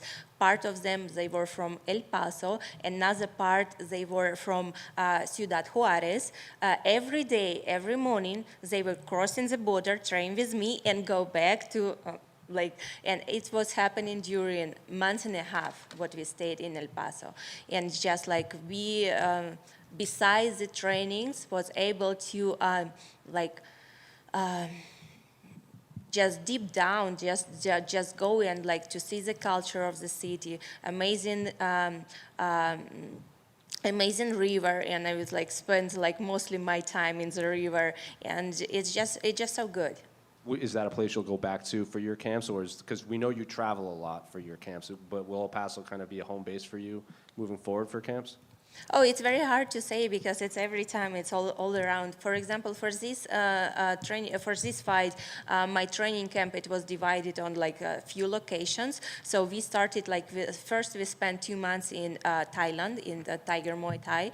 Then we traveled to Las Vegas. Here, one of my training partners, he has the biggest gym of Muay Thai, Andrada Muay Thai.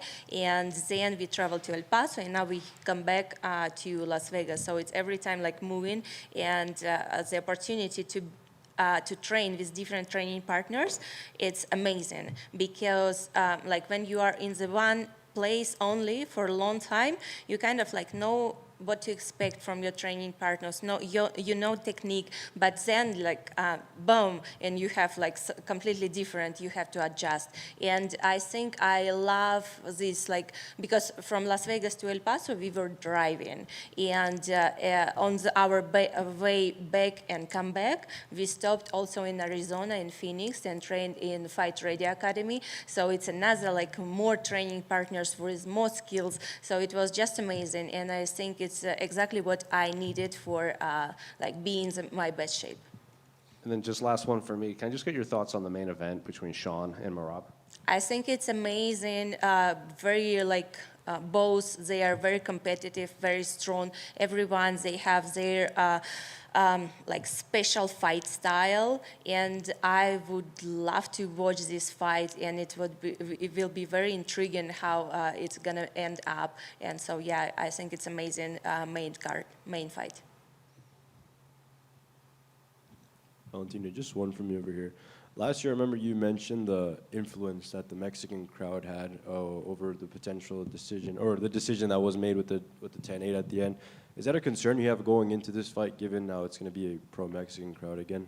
The concern is like to finish the fight. This is number one what is my head. It's like when to see the opportunity, yeah, just do what you have to do, like 100% finish the fight. And you know, I've been in martial arts like for 31 years. I started when I was 5 years old to train. And definitely in all my career, I was fighting like so many places, so many different fighters. And they like in their home countries against, like when I had to fight not only against opponent, crowd, but I had World Muay Thai Championship where I had to not fight, but fight against the referee, because there was a like woman referee who was actually like doing everything. I was fighting in the final with a Thai girl, and she was doing everything to like taking points from me and like to prohibit the permitted technique. So she invented that I cannot do it, but she was trying to do that. And no matter what, I won the fight. And you know, when she was raising my arm, she said, "You're very lucky," because what she was trying to do, it's never worked. For sure, and we've seen guys and girls from different career paths kind of stay in one region to compete and train out for most of their career. In your case, martial arts has taken you all over the world to not just compete and do other training sessions. So do you think that contributes to just the way you are now as a mixed martial artist, being able to diversify your skill set in different areas? Definitely. This is the like big part of my life, train and travel, be able to meet people who has the same passion for martial arts, but they were born in like extreme opposite side of the world. And this is definitely, it's who I am right now. It's because all of this, all of these things together. Valentina over here.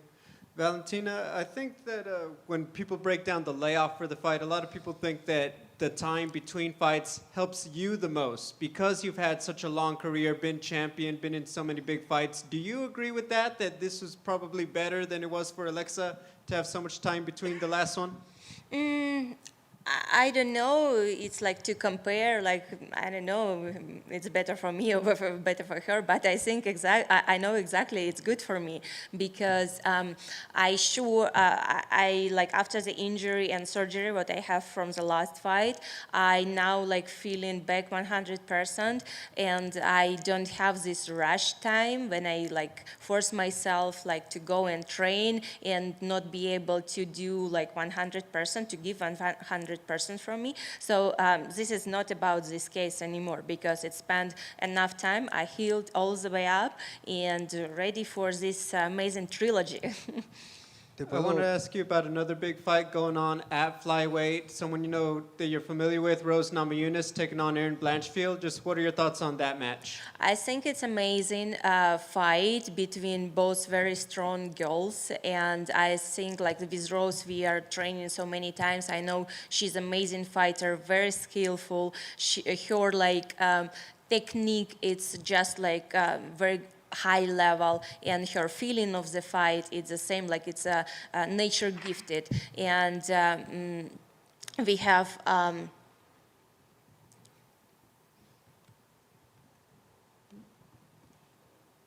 So she is fighting this, Rose fighting this. Erin. I'm sorry, Erin. I just like it's blowout, you know. So Erin, she is like young, very hungry for the victory. She has this like feeling that like once she's in the ground, it's no matter what, she has to finish the fight. So I think it's gonna be very competitive and very interesting fight to watch. So I'm looking forward to see that fight. Is there ever any, I guess, like, are you okay if they offer you Rose Namajunas because you guys have trained together and you guys are obviously friends and you both speak very nicely about each other? You know, my focus right now is my fight. September 14. I never think about like next opponent and like, especially they are fighting in November. I will have like so many times like to think about it like whatever. But my focus is September 14. My opponent is Alexa, and this is it. No more people around. Final question about Saturday. You're obviously a very intelligent and very just thoughtful fighter. Do you worry at all that anything going on through the cage with the sphere and the graphics are going to be distracting at all during the fight? No. This is the last thing like what I'm worried about. It's nothing that it's like what's going to happen. I'm so focused on the fight. And like, as I mentioned before, being in so many different like positions during my fighter career, in the different events, different organization, different like everything is different, and nothing could take my focus away, and that's why I'm not worried about that. Thank you. Valentina? I was just wondering, a former kickboxing opponent, Wayne Kong, made her UFC debut a couple weeks ago. I was just wondering if you saw her UFC debut. No, I didn't. Thank you. But I know what your question was. I didn't see her perform, but I was like, funny that it was like throwing some comments like, oh, there is a girl who won Valentina in kickboxing, and it is really funny because I tell you, when we fought, it was China, and back then and that year, like any foreign fighter who fought in China, they would say the same.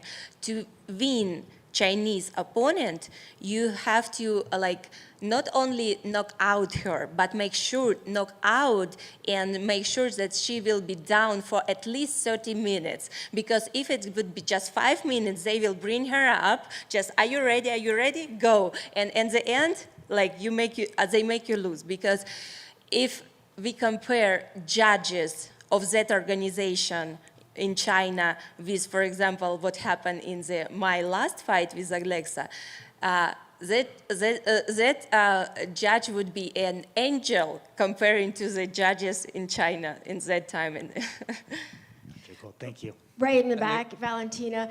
This is a historic event for UFC at the Sphere, and there are 6 women on this card. What has it meant for you in your career to be in these moments, to be a trailblazer for women in MMA? It's amazing. It's like, for me, it's everything because, as I mentioned, it's martial arts, it's my life, and have this opportunity to fight in that historical event.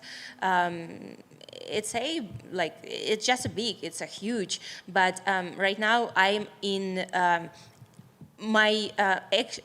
it's action still for me. It's not time to pause yourself and reflect on what you did. It's not time yet because I'm doing things right now. That's why I'm moving forward. And I could say like maybe after like 5-10 years or whatever, like what does it really mean for me? But right now it's like, it's pure action for me. One more about your training. You mentioned you were in El Paso and there were training partners who were coming across the border. Did you intentionally want to go to that region to train with partners who were from Mexico? Actually, it was, first of all, as I mentioned, friend of my coach, Armando. He has a gym over there. It's very a similar climate to Las Vegas. It's altitude, so it's kind of like dry, and altitude is make same things what I'm gonna feel here in Las Vegas. And this is the primary circumstances, and it's like, yeah, it's worked just good. It worked just perfect. Hola, ¿qué tal? ¿Cómo Hola. estás? ¿Te puedo preguntar en español? Claro. Perfecto. Alex hablaba que ajustó el boxeo. ¿En los últimos días has ajustado algo diferente para esta noche? ¿Yo? Sí. Ah, estuve trabajando de todo. No es solamente cosa de ajustar alguna técnica. MMA es solamente tienes que de naturaleza, de nacimiento, sentir el sentimiento de la pelea. Eso es lo más importante. No es solamente ajustar solamente una técnica, porque puedes confiar en su boxeo y de ahí de repente una patada sale y ya terminó todo. Entonces, es así. Trabajar en todos sus fuertes lados y siempre empujarse hasta el final. Eso es lo más importante. Comentaste que no te distrae la esfera con todo lo nuevo que tendremos. Por primera vez, ya todos sabemos lo histórico que es esta noche por ser el primer evento deportivo ahí. ¿Podés usarlo a tu favor, todo lo nuevo que tendremos? Colores, gritos, banderas de México quizá en mayoría. ¿Eso también te puede motivar o preferís quedarte en tu plan? No, por supuesto, esta motivación, porque energía que está adentro te carga. Entonces, cuando sales a pelear y sientes toda esta energía, te motiva. Entonces, quieres dar todo lo mejor. Entonces, por supuesto, cada detalle que va a estar en el evento es mi motivación. Hola, me llamó mucho la atención la historia que contabas, tu historia en la frontera. ¿Nos la podrías contar en español? Sobre mi campamento en El Paso. Sí, por favor, en El Paso y en Juárez. Sí, claro. Nosotros fuimos como 4 o 6 semanas antes de la pelea. Nosotros fuimos a El Paso para tener mi campamento aquí. Mi entrenador, maestro Pavel, él tiene amigo Armando que su academia se llama Zen Martial Arts. Y sí, así es. Nosotros entrenamos con todos sparring partners de El Paso y también parte de Ciudad Juárez que estaban todos los días cruzando la frontera para entrenar conmigo. Después regresando a la casa. Entonces, no sé, solamente toda esta energía y cultura que yo tenía de experiencia en El Paso me cargó con mucha fuerza y yo siento muy bien preparada para la pelea. Y esto obviamente mejora tu español, hace que tengas mejores relaciones con los mexicanos y en una noche tan mexicana como esta, pues seguramente te motiva, ¿no? Mi relación con mexicanos siempre era excelente, nunca no ha malogrado, porque yo tengo muchos amigos de México DF, de Valle de Bravo, de Acapulco. Nosotros muchas veces viajamos a México y respeto mucho la cultura mexicana. Entonces, sí, por la vida, mi contrincante es de México, pero también en Muay Thai, en competencia de Muay Thai, he peleado tantas veces con peleadores de Tailandia, pero me lleva bien la cultura, me llama esta cultura. Y es lo mismo yo puedo decir sobre México. Entonces, sí, ustedes tienen muy excelentes peleadores, muy fuerte corazón y fuerza, pero este es deporte. Entonces no es nada personal, es solamente una persona y otra persona. Nosotros peleamos de las dos. Nosotros no peleamos con toda la gente. Por eso yo no quiero que la gente confunden, traigan en esta rivalidad mucho más que es solamente rivalidad entre dos personas. По-английски и по-испански уже было, давайте по-русски немножечко. Здравствуйте, Хорошо. Валентина. Здравствуйте. Вы, казалось, не очень хотели принимать этот бой, и сама Алекса на презентации ночи в июне говорила, что вряд ли будет биться с вами. Что или кто в итоге повлияли на ваше решение драться на ночи? Немножко не так. Не то, что не хотела принимать этот бой. Я всегда готова принять любой бой против любого бойца. Не хотели на ночи именно, да? На ночи UFC, и, конечно, это были обоснованные причины, почему. Но, допустим, если мы говорим о этом ивенте, это ночи UFC, это Riot Season, это UFC 306, то есть здесь уже это не просто как бы ночи UFC, это гораздо больше. Здесь больше international, больше интернациональных боев. Также main card это США против Грузии, то есть как бы да, много тематики мексиканской, но все же это не тот турнир, который можно назвать День независимости Мексики. Ну, кстати, День независимости Кыргызстана был как раз 31 августа.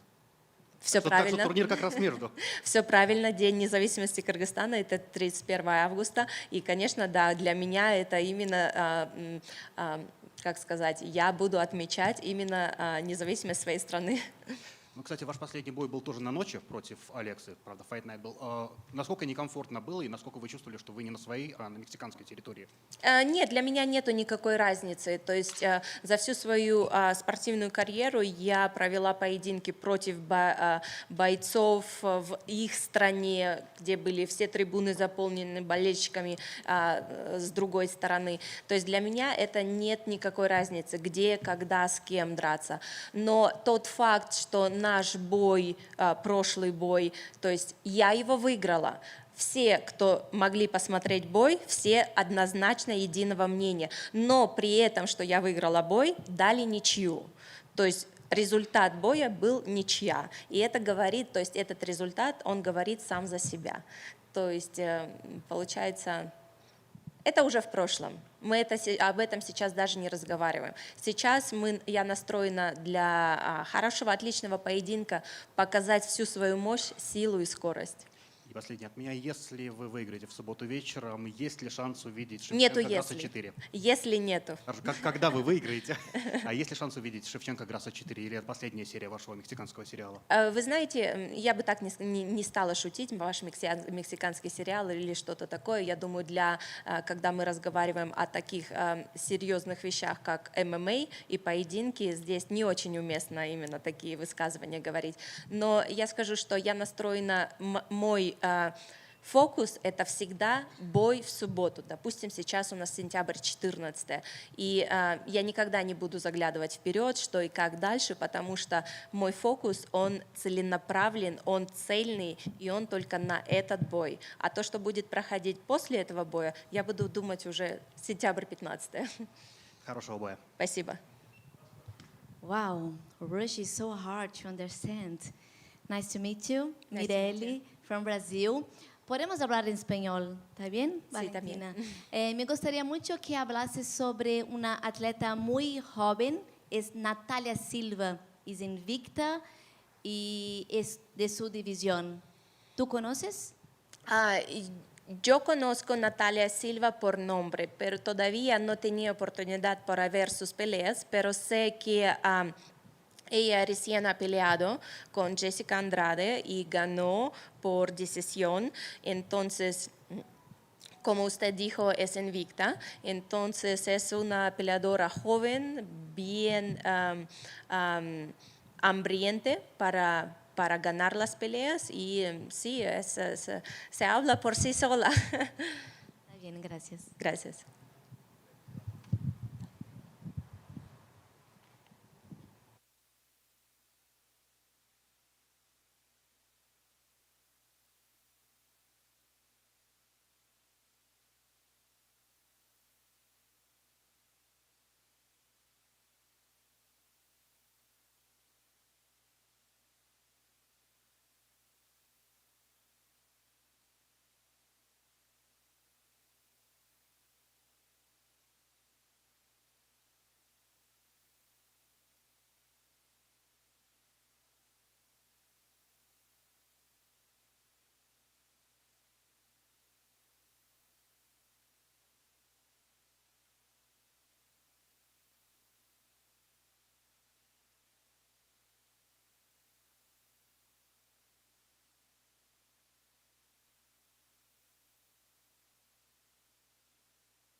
Hola, amigos. Merab, obviously fighting for a UFC title is a very special occasion, but to do it on an event that will never happen again must make it even more special. How excited are you to have the opportunity to fight for a title, but in the Sphere this Saturday? Yes, this is very special, and I was very excited. Since Dana White announced the fight will be at the Sphere on Mexican Independence Day, that was dream to fight there. I'm sure every UFC fighter was dream to fight there, so I was one of them, and that's why I was making all the skits and videos, because I was doing two jobs together. I wanted to get Sean O'Malley's fight, and I wanted to fight at the Spear, and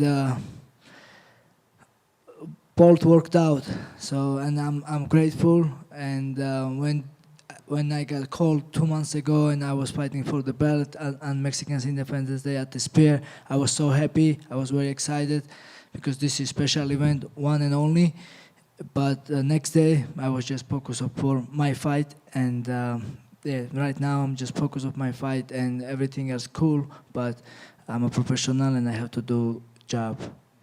How long would you say you've wanted to fight Sean O'Malley for? When was the first time you looked at Sean and said, "Oh, I'd like to fight that guy"? He got my intention when once I see on Dana White's contender series. He win incredible way, and he got UFC contract, and I keep an eye on him. And unfortunately, my first two fight, I have controversial lost. Even I feel I win first two fight UFC. My record says I lost those fights, and of course, when coming from loss, you don't want to call somebody. But once I win my first fight, 2018, exactly this time, like it was September. So that was 6 years ago. I called Sean O'Malley, and because I wanted to fight him. We both beat same opponent and the time, and I wanted to fight him. I think that time Sean O'Malley was 1-0 or 2-0 UFC, and because I know at that time, because I have 2-1 record, and I thought he will accept. You know, I was like, I had first two losses in UFC, and I was 7-4, 7-3, no, yes, 8-3, 8-4, something like that, and. Yeah, my record wasn't look good, you know, and I thought he will accept me. You know, I thought he will look me as a easy opponent, but somehow he never respond. Because I wanted to fight him because I see him as a challenge, because how he was fighting, how he was knocking people out, and I wasn't thinking it was easy fight. I don't think it's easy fight until even today, and now I'm still excited to fight him. You say that you don't think it's going to be an easy fight, right? But if you're able to use your grappling and he's unable to stop you from taking him down, it would seem on paper that you should have an easy route to victory here. Do you think you have to mentally prepare for a very back and forth fight, or do you see a path to victory that could actually be easy for you? You're right. If you look that way, stylistically, it's easy for me because my cardio, my grappling, my style, it should work against him, but same time we see what happened. I mean, we see what he can do. You know, he can throw something big, and he can make you charge, and he can make you. So it's a challenge, you know. Yeah, I can dominate, but he can throw one punch and he can change everything. So it's like every fight like this, you know. I don't look any fights in UFC easy, you know, because there is no easy fights here, you know. Like not always best fighters wins. Like, you know, like we see so many times, like the one guy was winning. Like I was beating my second fight, Ricky Simon. I was beat the share of him, and I take him down. And he tried to choke me, and I wasn't tap out. And I made the bell, you know. So what I'm saying, I make a little mistake last minute, and that's why I keep that tough. That's why I lose controversial. That was whatever. So and like so many times we saw the one guy winning, then the guy come back and the knockout. So what I mean is. I have to be smart all 5 rounds with O'Malley. Has the UFC asked you to maybe think really carefully about what you're posting on social media this week, just a few days before the fight?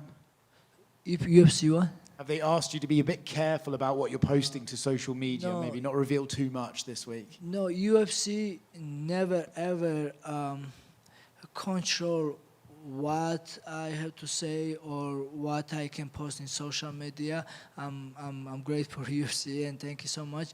But yeah, I always post, and I don't know, like I post because I don't have like somebody to advise me. Yeah, I have friend who help me with like taking videos, editing, but I make decision what I post, and this is me, this is me what I post, and I wish I have somebody to tell me, Merab, post this, don't post this, and when I see Dana White's reaction, I was thinking, oh, maybe I did something stupid, but that's who I am, that's I used to do all the time.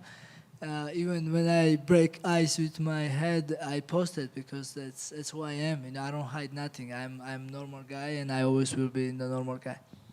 Right here. Sean was in here, and I asked him if it was personal at all between you, considering, we saw you on the countdown. You were watching his fight against Cheeto, and you said, oh, fuck this guy. And Sean O'Malley said you had a very punchable face. He said it might be a little personal, but you guys have also been thinking about each other for so long that you've just been on each other's mind for so long. So I'll ask you, is it personal with Sean, or is it just a matter of, getting the belt and beating the guy you think is a tough challenge? No, it's not. It's not personal. This is professional fight. This is for UFC belt. This is for legacy. And yes, I was mad about him like a couple times. I was very mad when he mentioned my country disrespectful way, and because my country, it's more than religion for me, and I have my country here, and that's why I start fighting, because I want to represent my country, and this is healthy competition. That's what we do, right? And then when somebody, doesn't matter who, disrespects your family or your country, you have to be mad. If you are man, you have to be mad. And I wanted to smack his face that time, but now I have even more important thing to beat him on Saturday night and grab his belt, take his belt, and I can talk after the fight. Maybe I can forgive him, or we just can just talk. I'm gonna keep it that way. I want to just win and show him he has to be humble and he has to respect everybody. Yeah, I don't want to like now, like today, how I feel. It's nothing personal. It's just professional. We saw the videos of when Ilya won. He went back to Georgia with the belt and the crowds when he was in the car and they were chasing him and waving. Have you envisioned that for yourself, bringing the belt back home? Of course. Last couple times I went Georgia, I had a beautiful experience of the airport always packed, the people, they waiting for me, everybody show me love, and every time I fight here in US, my country staying up all night, or they wake up very early watching everywhere. All Georgians knows me and they give me so much support. I cannot even imagine how happy my country will be if I win the belt, and it will be second belt for my country. And actually, last couple times, I try to go in Georgia, like don't tell nobody, because I cannot do my things. I cannot even see my family because I got stolen everywhere, wherever I go. So, of course, this time when I win the belt, of course, I'm going Georgia and I'm celebrating with my people. And of course, we're gonna come outside in street, and it's gonna be crazy. You guys will see like how crazy it will be. And yeah, I just wanna enjoy with my people, and I wanna also visit couple countries and bring the belt, and I wanna show them. Look at me, I'm like small guy, normal guy, Merab, coming from village, coming from Georgia, but I work hard, and hard work got me this belt. And you guys work and chase your dream, you guys can do whatever you want. So I want to show them, like I want to visit couple countries, European countries, and of course I want to go um, Mexico too, you know. I came adopted Mexican now. So, and yeah, that's it. I don't want to think over because I just want to feel everything natural, everything organic. I don't know what I'm going to say, I don't know what I'm going to do, but I know one thing for sure. When I will have this belt and this status, champion status, I want to do lots of great things for young fighters and motivate people and open some jiu-jitsu, MMA gyms in my country or other countries. I want to do lots of charities. I have so many things in my mind and my head to use this opportunity, use this status to do good things. But now I have a couple of days to finish my work. First, I have to make weight. That's what I'm focused on. And second, I have to just make to the cage, and I know what I'm going to do in the cage. Right. And then this last one for me. Sean's coach had said he thinks it would be hard for you to find someone that kind of mimics Sean and fights like Sean and is long like Sean in camp. Did you find anyone specific to help you train specifically for the length and the reach of Sean? I don't have to find another Sean O'Malley because there is only Sean O'Malley, and of course it's hard to find somebody like him, and or dye his hair like color like this, and. But I was sparring with multiple good training partners, good kickboxers, but the main thing I was focused on myself. You know, I don't have to focus on somebody else. You know, that's how I was always. You know, I was just keep doing my thing, and I have great training camp. I feel great. I'm healthy, happy, ready, hungry, motivated, and many more.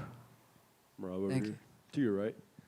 Right here. What's up? The Sphere obviously has become a site that people from all over the world want to come down to Vegas and visit for. For you, in your case, you train here and reside here in Las Vegas. Do you think you just, for example, driving by it, does that get you more excited maybe than someone coming from somewhere else over the world to come see the Sphere?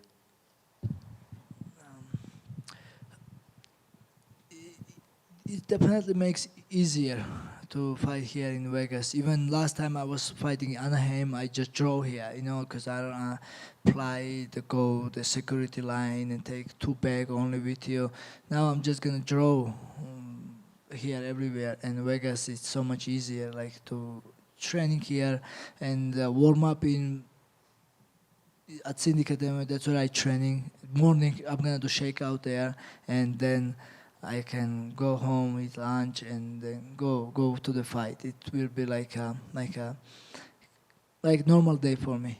For sure. And part of your promotional buildup was actually shooting content with your friend that looked like O'Malley when you put on a wig, and that did great numbers on social media. So my question is, whose idea was that to put those videos out? The video idea was my idea, but of course the 2 young friends I have, they of course helping me to we change things during when we doing videos, but all idea maybe other than 1 or 2 was all my idea, and yeah, because I wanted to fight Sean O'Malley so bad, that's why I was so focused and training and they make videos, do everything whatever I can, and so. Yeah, we even find that the guy who looks like Sean O'Malley, and we trick people, and we make lots of fun videos. Which one was your favorite out of all those you posted? My favorite,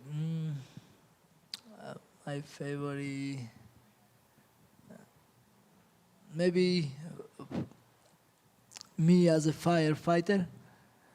When Sean was smoking, I just go in, he was smoking, the smoke coming out, and I open the door, and what are you doing, bro? We have a fight. You gotta go 5 rounds. I don't finish people, you know? I need your cardio. Sure, and last one for me, have you worked on your Spanish since embracing the Mexican crowd in Anaheim? Sí. Just see, or? See, what do you want? You want me tell you puto? Thanks, Merab. Merab back here. Merab, O'Malley said he's more Mexican because he has a Mexican family. For the record, on Mexican Independence Day, are you saying you are more Mexican than Sean? Brother, yes, he has Mexican family, but I represent Mexico, you know. And I spent some time in Mexico, training camp. I was in Tijuana eating tacos, training there, and I have Mexican friends, and I mean, I love Mexico and Mexican people, and so if he do same, that's good for him. And I'm not sure who's more Mexican, but I will be happy to show good performance on Saturday and make Mexican people proud, and visit Mexico again, but now this time with the belt and as a champion. Will you be wearing the jacket you got from Sean O'Malley at the press conference tomorrow? No, no. That's already. We are already. I mean, I'm not. That's okay. I mean, that's already passed. You know. He did stupid. I make fun of him. Now, let's do this professional way. You know. I'm here to handle business, and he can have his jacket. I just want his belt. I know you're focused on Saturday, but it looks like the winner of this fight would have to take on Umar Nurmagomedov. What do you think about that challenge in the future? Obviously, a lot of fans want to see who would prevail with the grappling with both of you guys. First, I have a top opponent, Sean O'Malley, and I'm focused on him. And God willing, after I win against him, whoever UFC wants to me fight, I will fight him. You know, I never choose my next opponent. Always whoever UFC offer, I fight. And if Umar is my next opponent, that's fine. Me and my team, we will work, we will training, and we will, no problem. That fight, I think it's easy for me, and that fight, no problem for me. I will dominate him. You know, what excites me more, Davidson Figueiredo, because he is former champion. So I already beat 3 former champions. Sean O'Malley is champion now. He will be my 4th champion, and if I fight Figueiredo, that will be my 5th champion, and I don't think somebody else do this. That's my goal. And Figueiredo, he has a knockout power. He has a good submission, good ground game, lots of experience. He's bigger than me, and also he dominates former title challenger Chito Vera. I think even impressive way the Sean O'Malley did. I think he even dropped him down and knocked you. Or Sean O'Malley just landed knee against Chito, but Figueiredo just dropped him with a strike. So that fight excites me, and I think Figueiredo deserves more. But whoever UFC wants or whoever next contender, I'm fight. I never choose my opponent. So and yeah. Thank you. Merab, right over here. So just when you think of your journey, right, moving to the U.S., working construction, training, just doing all these things, do you take a minute to kind of reflect and think about that? Because you're so focused on this opportunity, but do you also kind of take a moment to think about what you've been through to get to this opportunity? Yeah, man, I come from a long way. When I think how top life was up until like 2019, 2020, I had so many challenges in my life, so many challenges, man, so many hard ways.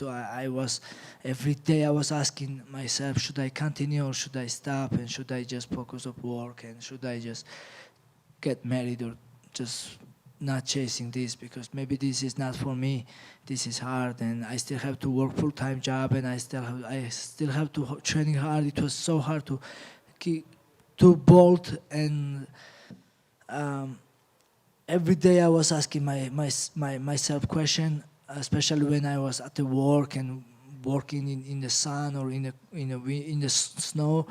But when I was going home, and I was still going to practice, I was still working hard, and after 2020, a lot of things changed. I get more fights in UFC, and I started making good money, and I quit my job, and I became full-time fighter, and I moved to Vegas, and and everything came. I picked my immigration papers, and I can travel to my country or whatever country I want. Now I am citizen and I can slap Sean O'Malley's coach and nobody will deport me from US, and I'm happy about it. And man, a lot of things change, and I'm happy and I'm grateful for UFC first because I can sleep my own house and support my family members, my friends, and inspire other people. And because I think I'm an example. If I did, they can do it too. Just keep dreaming and keep working for your dream, and everything is possible. Thanks, Merab. Thank you. Merabi, let me see. Garbajoba. Garbajoba. It's another one I have learning. Sadia Movnat Titzve Gatsnoba. ასევე სასეამოვნო თქვენი გაცნობა. Oh my God, so Good job. hard. Okay, so Merabi, you got 10 wins on UFC. 9 of them was for decision unanimous. Are you feeling like a pressure to do submission or knockout? No, nothing pressure. I always focus on win, and especially UFC. I want to, of course, finish, but I had top opponents, and it was very hard to finish Brett Katona, and it was very hard to finish, of course, Henry Cejudo, Josie Aldo, Peter Yan. I always fought like top guys, even John Dodson, like nobody finished those guys. And I have decision against him, but I'm feeling I can finish O'Malley. But there is no pressure. Winner is winner. No one judge winner. But because I'm gonna show good fight, good performance. I'm gonna look finish. I'm gonna stop him or TKO him or knock him out or make him sleep. And I'm focused on good fight. Show people good fight, good entertainment fight, and there is no pressure how I'm gonna win this fight. Okay, Nakvandis. Okay, thank you so much everybody, and საქართველოს მიყვარხარ, ყველაფერს გავაკეთებ, როგორც ჩვენ შეგვეფერება, ისე დავიხარჯები ბოლომდე. მადლობა ყველას. Thank you everyone.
Hi. Hi, Ryan. I think last time you were here answering questions from us around this time of fight week, it didn't take a genius to figure out you weren't feeling at your best necessarily. You were talking about purging your neighbor, stuff like that. It seemed like you're a little bit jaded. How much better do you feel this time around? Oh man, I'm a lot better. Thanks. And I'm sorry about that for all you guys. I was on autopilot.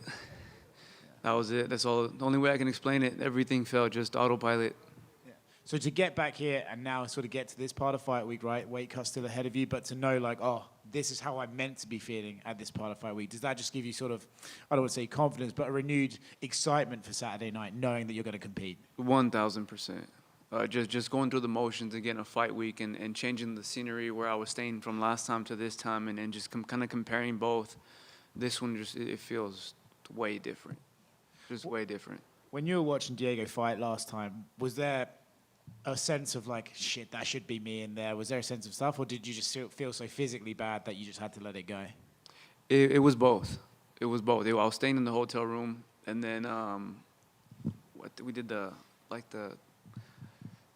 you put your phone and it connects to the TV, and we kind of were watching the fights that way. And then I was like laying in bed and I saw this fight, and then I was like, damn, that should have been me.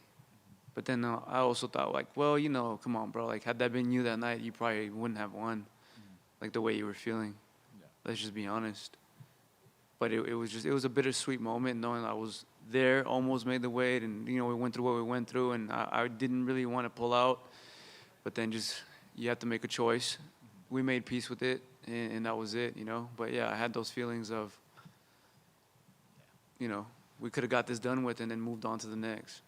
That said, best case scenario, right? They rebook it, and they don't just rebook it. They rebook it at the Sphere in Las Vegas, a one-of-one event that you get to be a part of history for the UFC. I assume that when you got the call that they wanted to redo this then, that was okay, maybe this was all meant to happen, and maybe we get to live this out how we're supposed to. Yeah, at 1,000%. I already knew that this fight was it. Based on the fact of me not being able to make the fight, him winning versus Ige was like a big question. Was like, well, if he doesn't do this tonight, then there's no future for me as in terms of fighting him. That means it's done. Say he won, and we're like, okay, the future's still there, and then guaranteed that, behind closed doors, they were like, hey, bro, you do all these favors for us, we got your back. And that's when they pushed for me to fight him. But I wasn't reluctant at all. I said, actually, you know what? I have a fire lit underneath me now because of what happened before. I got to do the whole weigh-ins. I had to go face off, and we went through the motions, and we started the story, and we never finished it.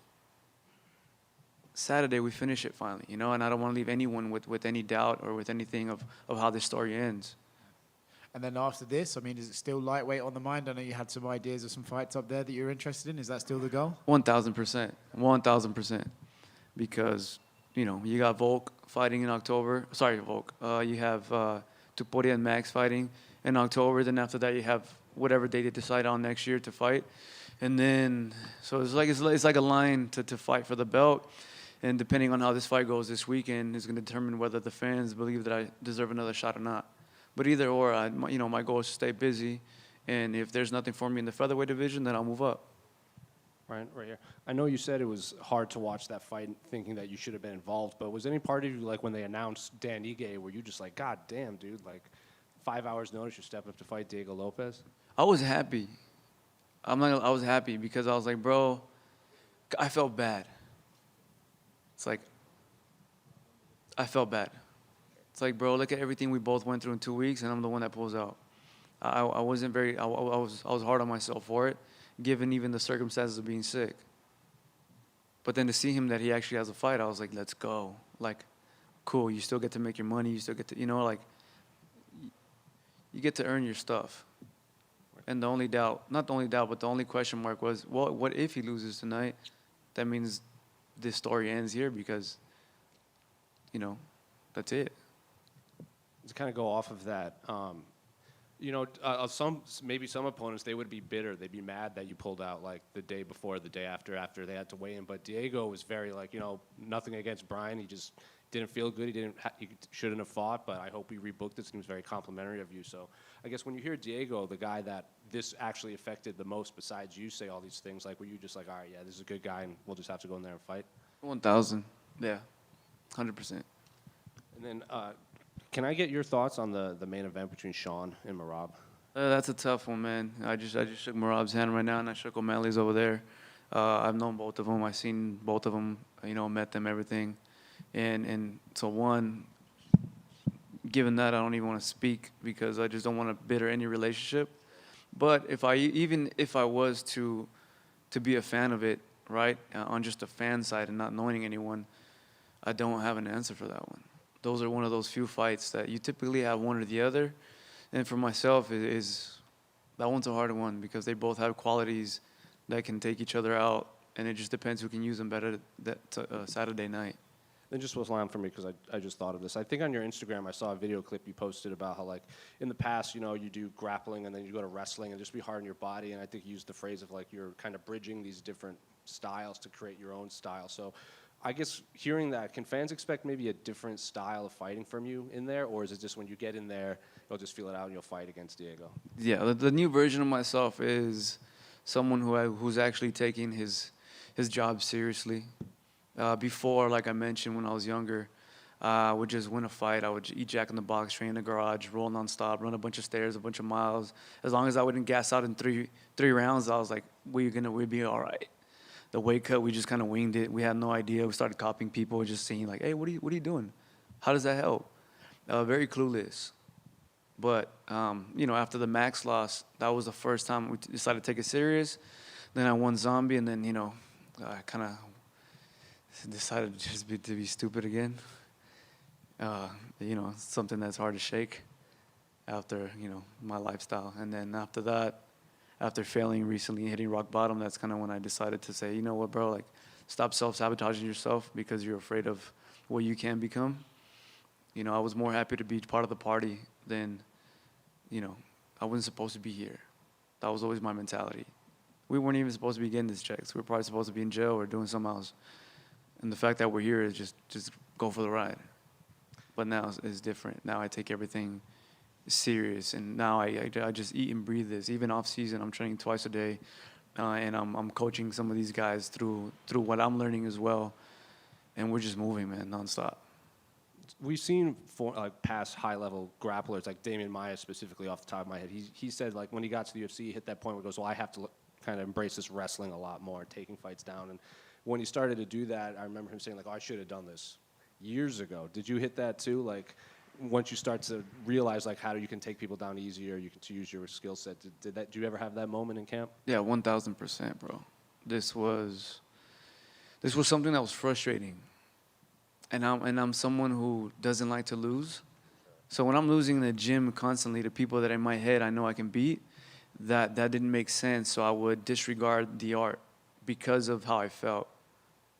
Then realizing that failure in anything that you do, that's the only way to get better. So you just have to embrace that you're going to suck. You have to have fun while you're sucking. And then that's it. You just, hey, you beat me, you took me down, you did this, you did that. Cool, you got me. Like, there's a lot of you got me's and a lot of praise to whoever is your partner. But then after that, there's a page that turns where it's like, I'm not that easy anymore. Oh, hold up, I'm getting better. And then that's when it lights up and it sparks, because you're like, now I'm coming for you. Before I was running, now I'm not running, and now I'm starting to chase. And that's where the game becomes fun. And then I'm like, hold up. And now let me throw in, you know, some other arts, and let me mix things up, and let me take a page out of what Bruce Lee said, where, you know, the best art is no art.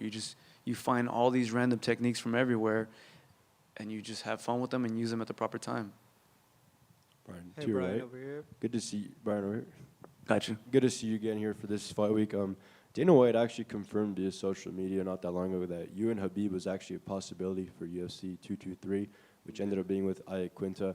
Yeah. So I know that fight week was crazy, but I mean, how would that have played out in your head? That was, what year? It was in New York. Yeah, I remember that. Yeah, I was in the backyard. Dana White called me. He said, hey, man, I believe it was a short week notice fight. I don't know how short. He said, we need someone to fight Khabib, bro. I was like, all right, let's go. He was like, for real? I was like, yeah. I think he was shocked as well. And that's a matchup that, you know, the whole world's going to say I'd get my ass whooped.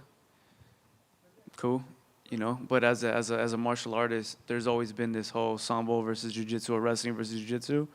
And at that time, before I believed in merging arts, I was like, they're against each other, so let's see if I can be a good representative of being a good, you know, subject of being at the bottom of the fight who can submit someone or make it dangerous for someone who's a well-known grappler who just is known for holding you down and you can't do anything about it. That's what intrigued me about it. And yeah, it was a hard week. I flew to New York, went over there, and I was on standby like the whole time. And then I believe Max stepped in, and then Max stepped out.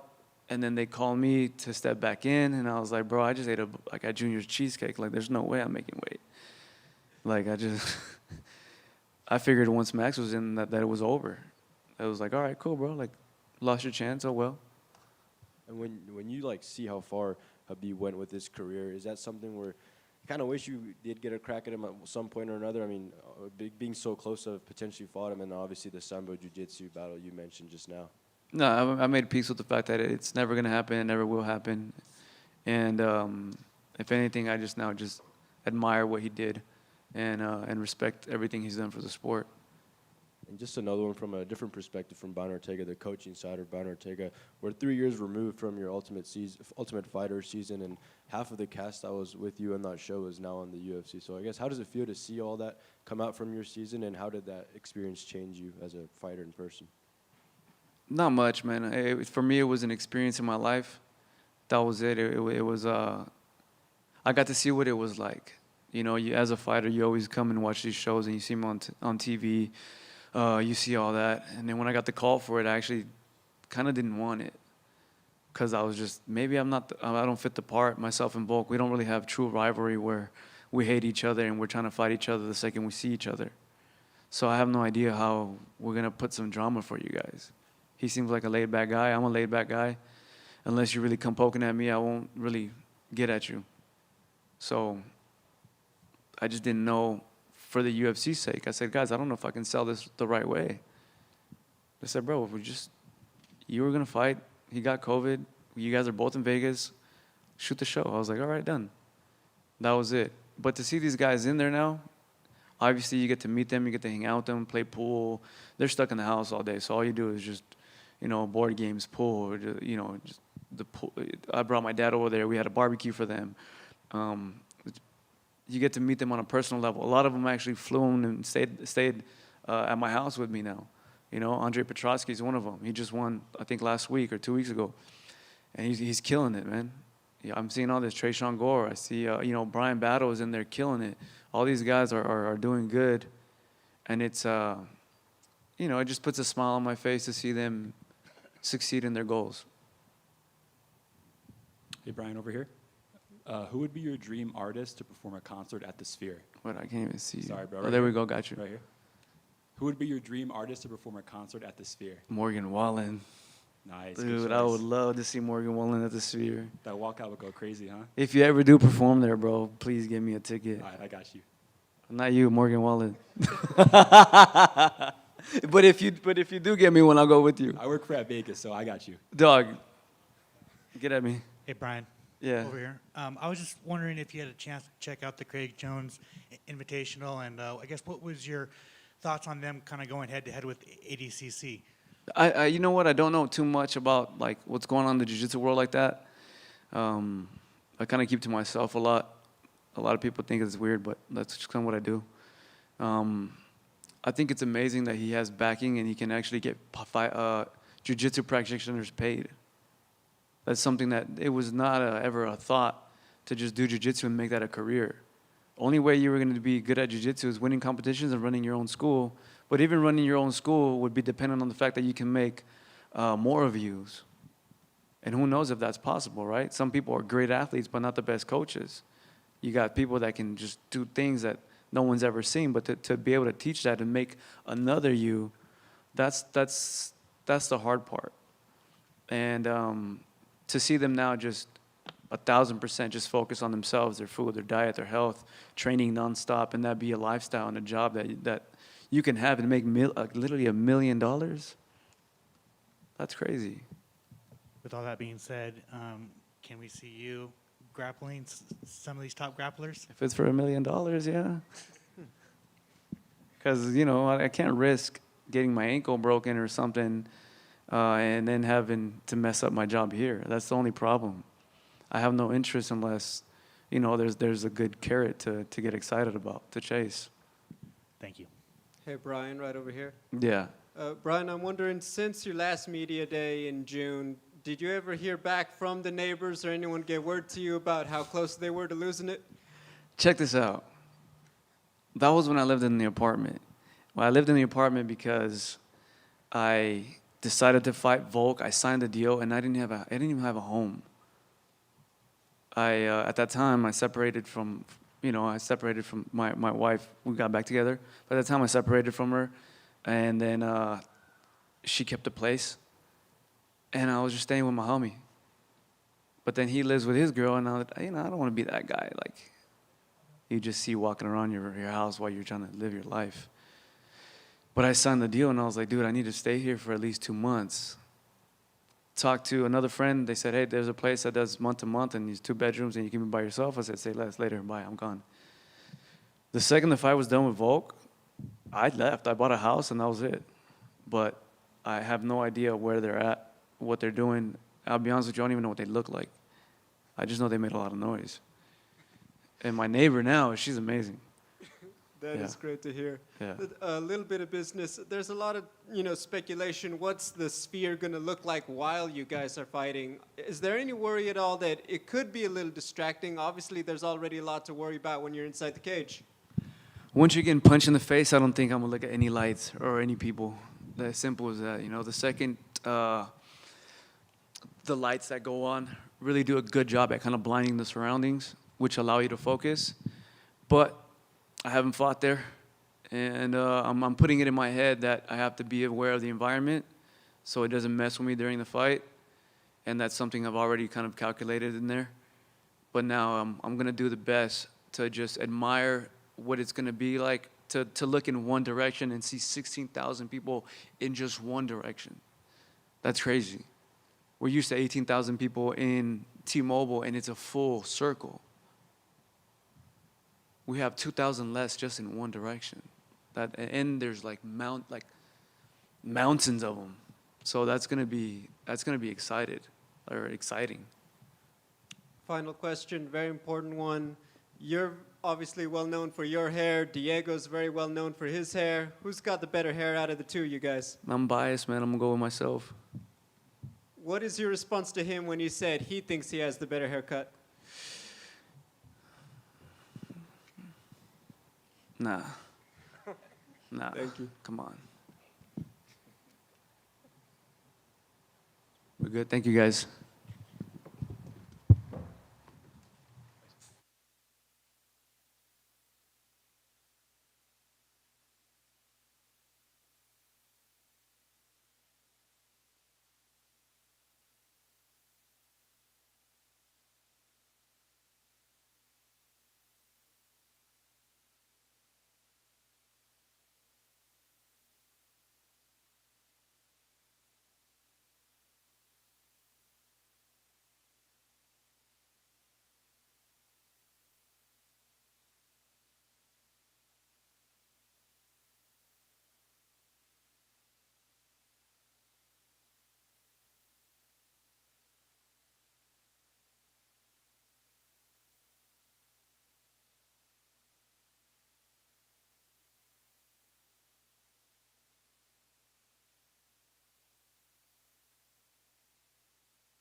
Hi, guys.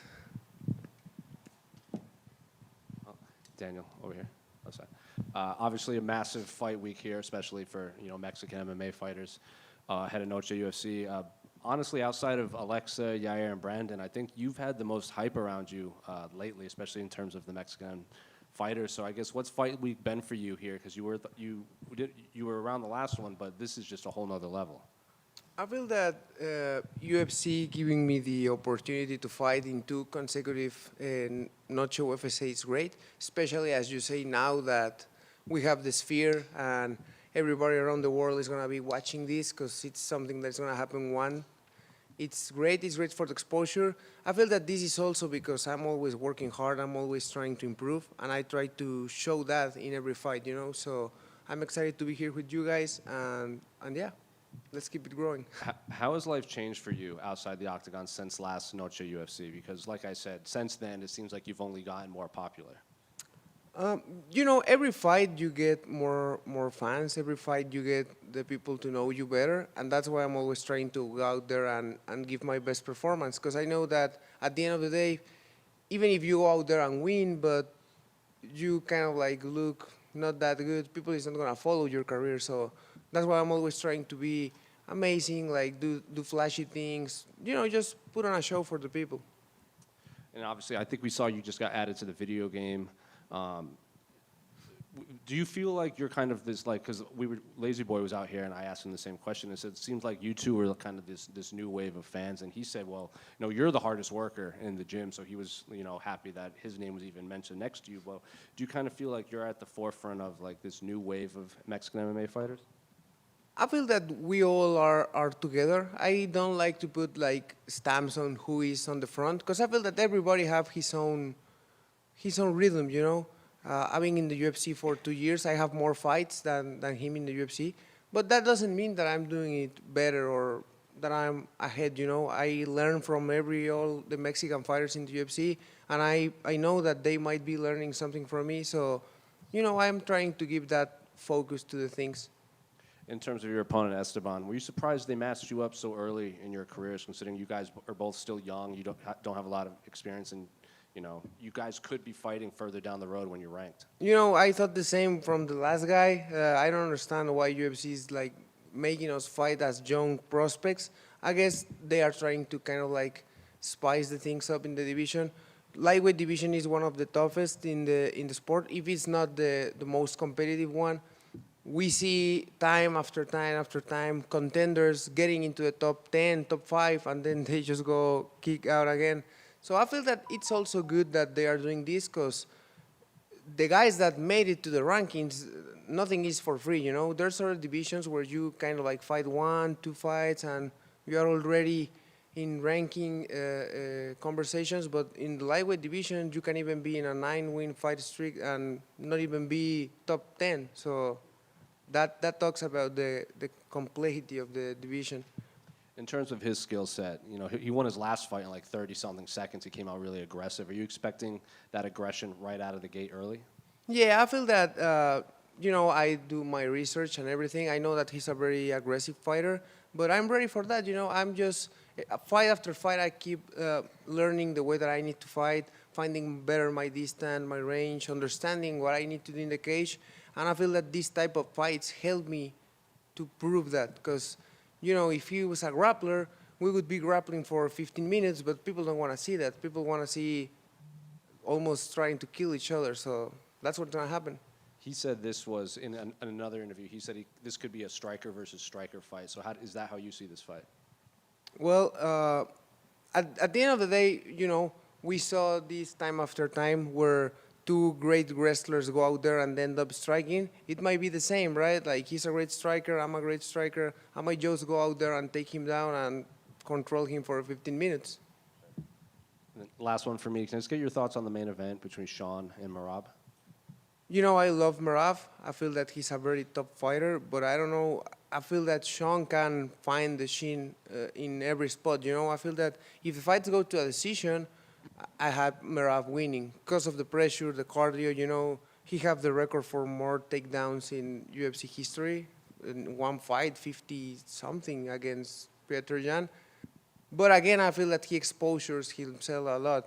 And O'Malley is good finding those spots. He's a huge, I never met him before. I just met him today, but he's huge for being a bantamweight. So I don't know. It's a hard fight.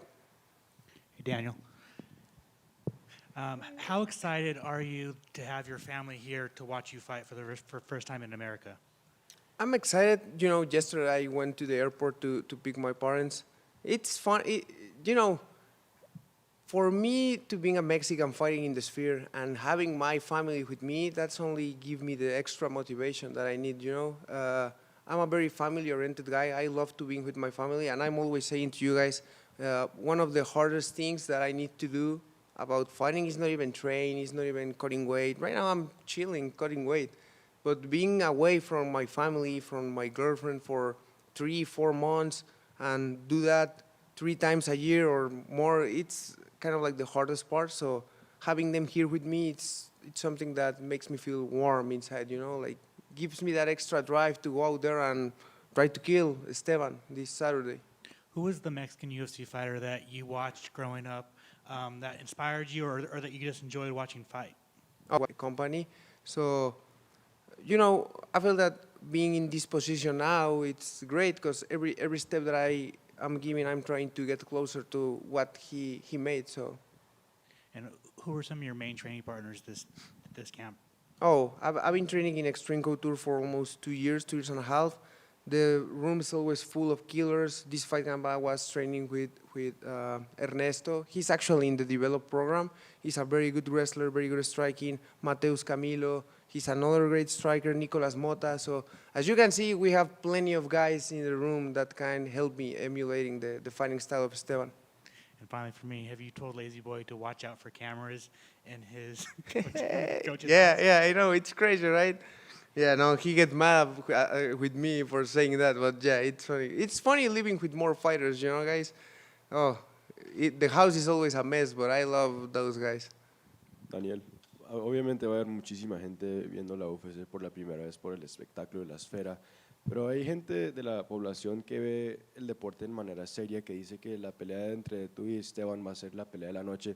Entonces, ¿cómo se siente oír eso, sabiendo cuántos buenos peleadores y peleadoras van a haber en esta cartelera en esta fecha importante? Me emociona saber que la gente piense eso. Creo que Esteban es un muy buen prospecto, es un peleador fuerte que le gusta ir hacia enfrente. A mí también, entonces entiendo por qué creen que va a ser la pelea de la noche. Yo estoy listo para dar una guerra 15 minutos, 1 minuto, 1 hora. No me preparé para pelear 3 rounds, ¿sabes? Me preparé para pelear 12, 20, los que sean. Entonces, como dices, estoy listo para llenar esas palabras este sábado. ¿Y en cuántas peleas quisieras encontrarte en la foto de título? Tengo un plan con mi equipo y es lo que hemos venido platicando. Después de esta pelea, me gustaría pelear con alguien que haya estado en el top 15 y haya salido recientemente. Me gustaría cerrar el año que entra peleando contra un top 15, buscando la posición en el ranking. Y después en 2026 subir top 10, top 5 y en 2027 estar peleando por el título. ¿Algún nombre en particular del top 15? Yo sé que esta división tiene muchísimos peleadores buenos, desde campeón hasta los que no son en el ranking. Oh, ahorita tengo 3 nombres en mente que me gustaría para mi siguiente pelea. Es Michael Johnson, Chase Hopper o Claudio Puelles. Son peleadores que me gustaría enfrentar en mi siguiente pelea. Obviamente la pelea con Paddy Pimblett siempre está ahí, es algo que he estado pidiendo muchísimo. Yo sé que ya está en el top 15, la verdad no creo que dure mucho dentro, entonces quién sabe, a lo mejor gano esta pelea, él pierde la que sigue y nos emparejan por ahí, podría ser. ¿Y podemos esperarte que uses la canción del mariachi otra vez como hiciste el año pasado? No, voy a usar mi canción, la misma canción con la que salí en febrero, voy a salir con esa otra vez. Gracias. A ti, gracias. Daniel, right here. Here. You've obviously got a few wins in a row, but the last noche UFC didn't go your way. Does this feel like a second chance to kind of impress on a big night? I don't know what you're talking about, because last noche UFC I submit Llagos. I meant to say to have another shot at having another big performance. To impress the crowd once again. Could you repeat the question again, Sorry. please? Are you excited to have another chance to impress the crowd once again? Yeah, of course. I'm always, you know, I always been saying this. I like to be fighting with the crowd. I don't like fight. For example, when I had my first and only loss in MMA, it was here in the Apex, and it was sad because I feel that I was always gonna. I know that eventually a loss was gonna happen, but I always imagine that happen with a crowd and in a war, and ended up being sad and different. So for me, I found out that I perform better fighting with a crowd, and now having the opportunity to do it in the Sphere with a lot of Mexican fans, a lot of Mexican eyes watching, and not only Mexicans, worldwide. This is the biggest combat sports event that has ever done. So I'm excited to be part of it, especially my first pay-per-view card and in the main card. That's something that drives me even more. Thank you. Hey, Daniel, over here, man. Over here. Sorry. Do you have a dream artist who could perform a concert at the Sphere, and why? A dream artist.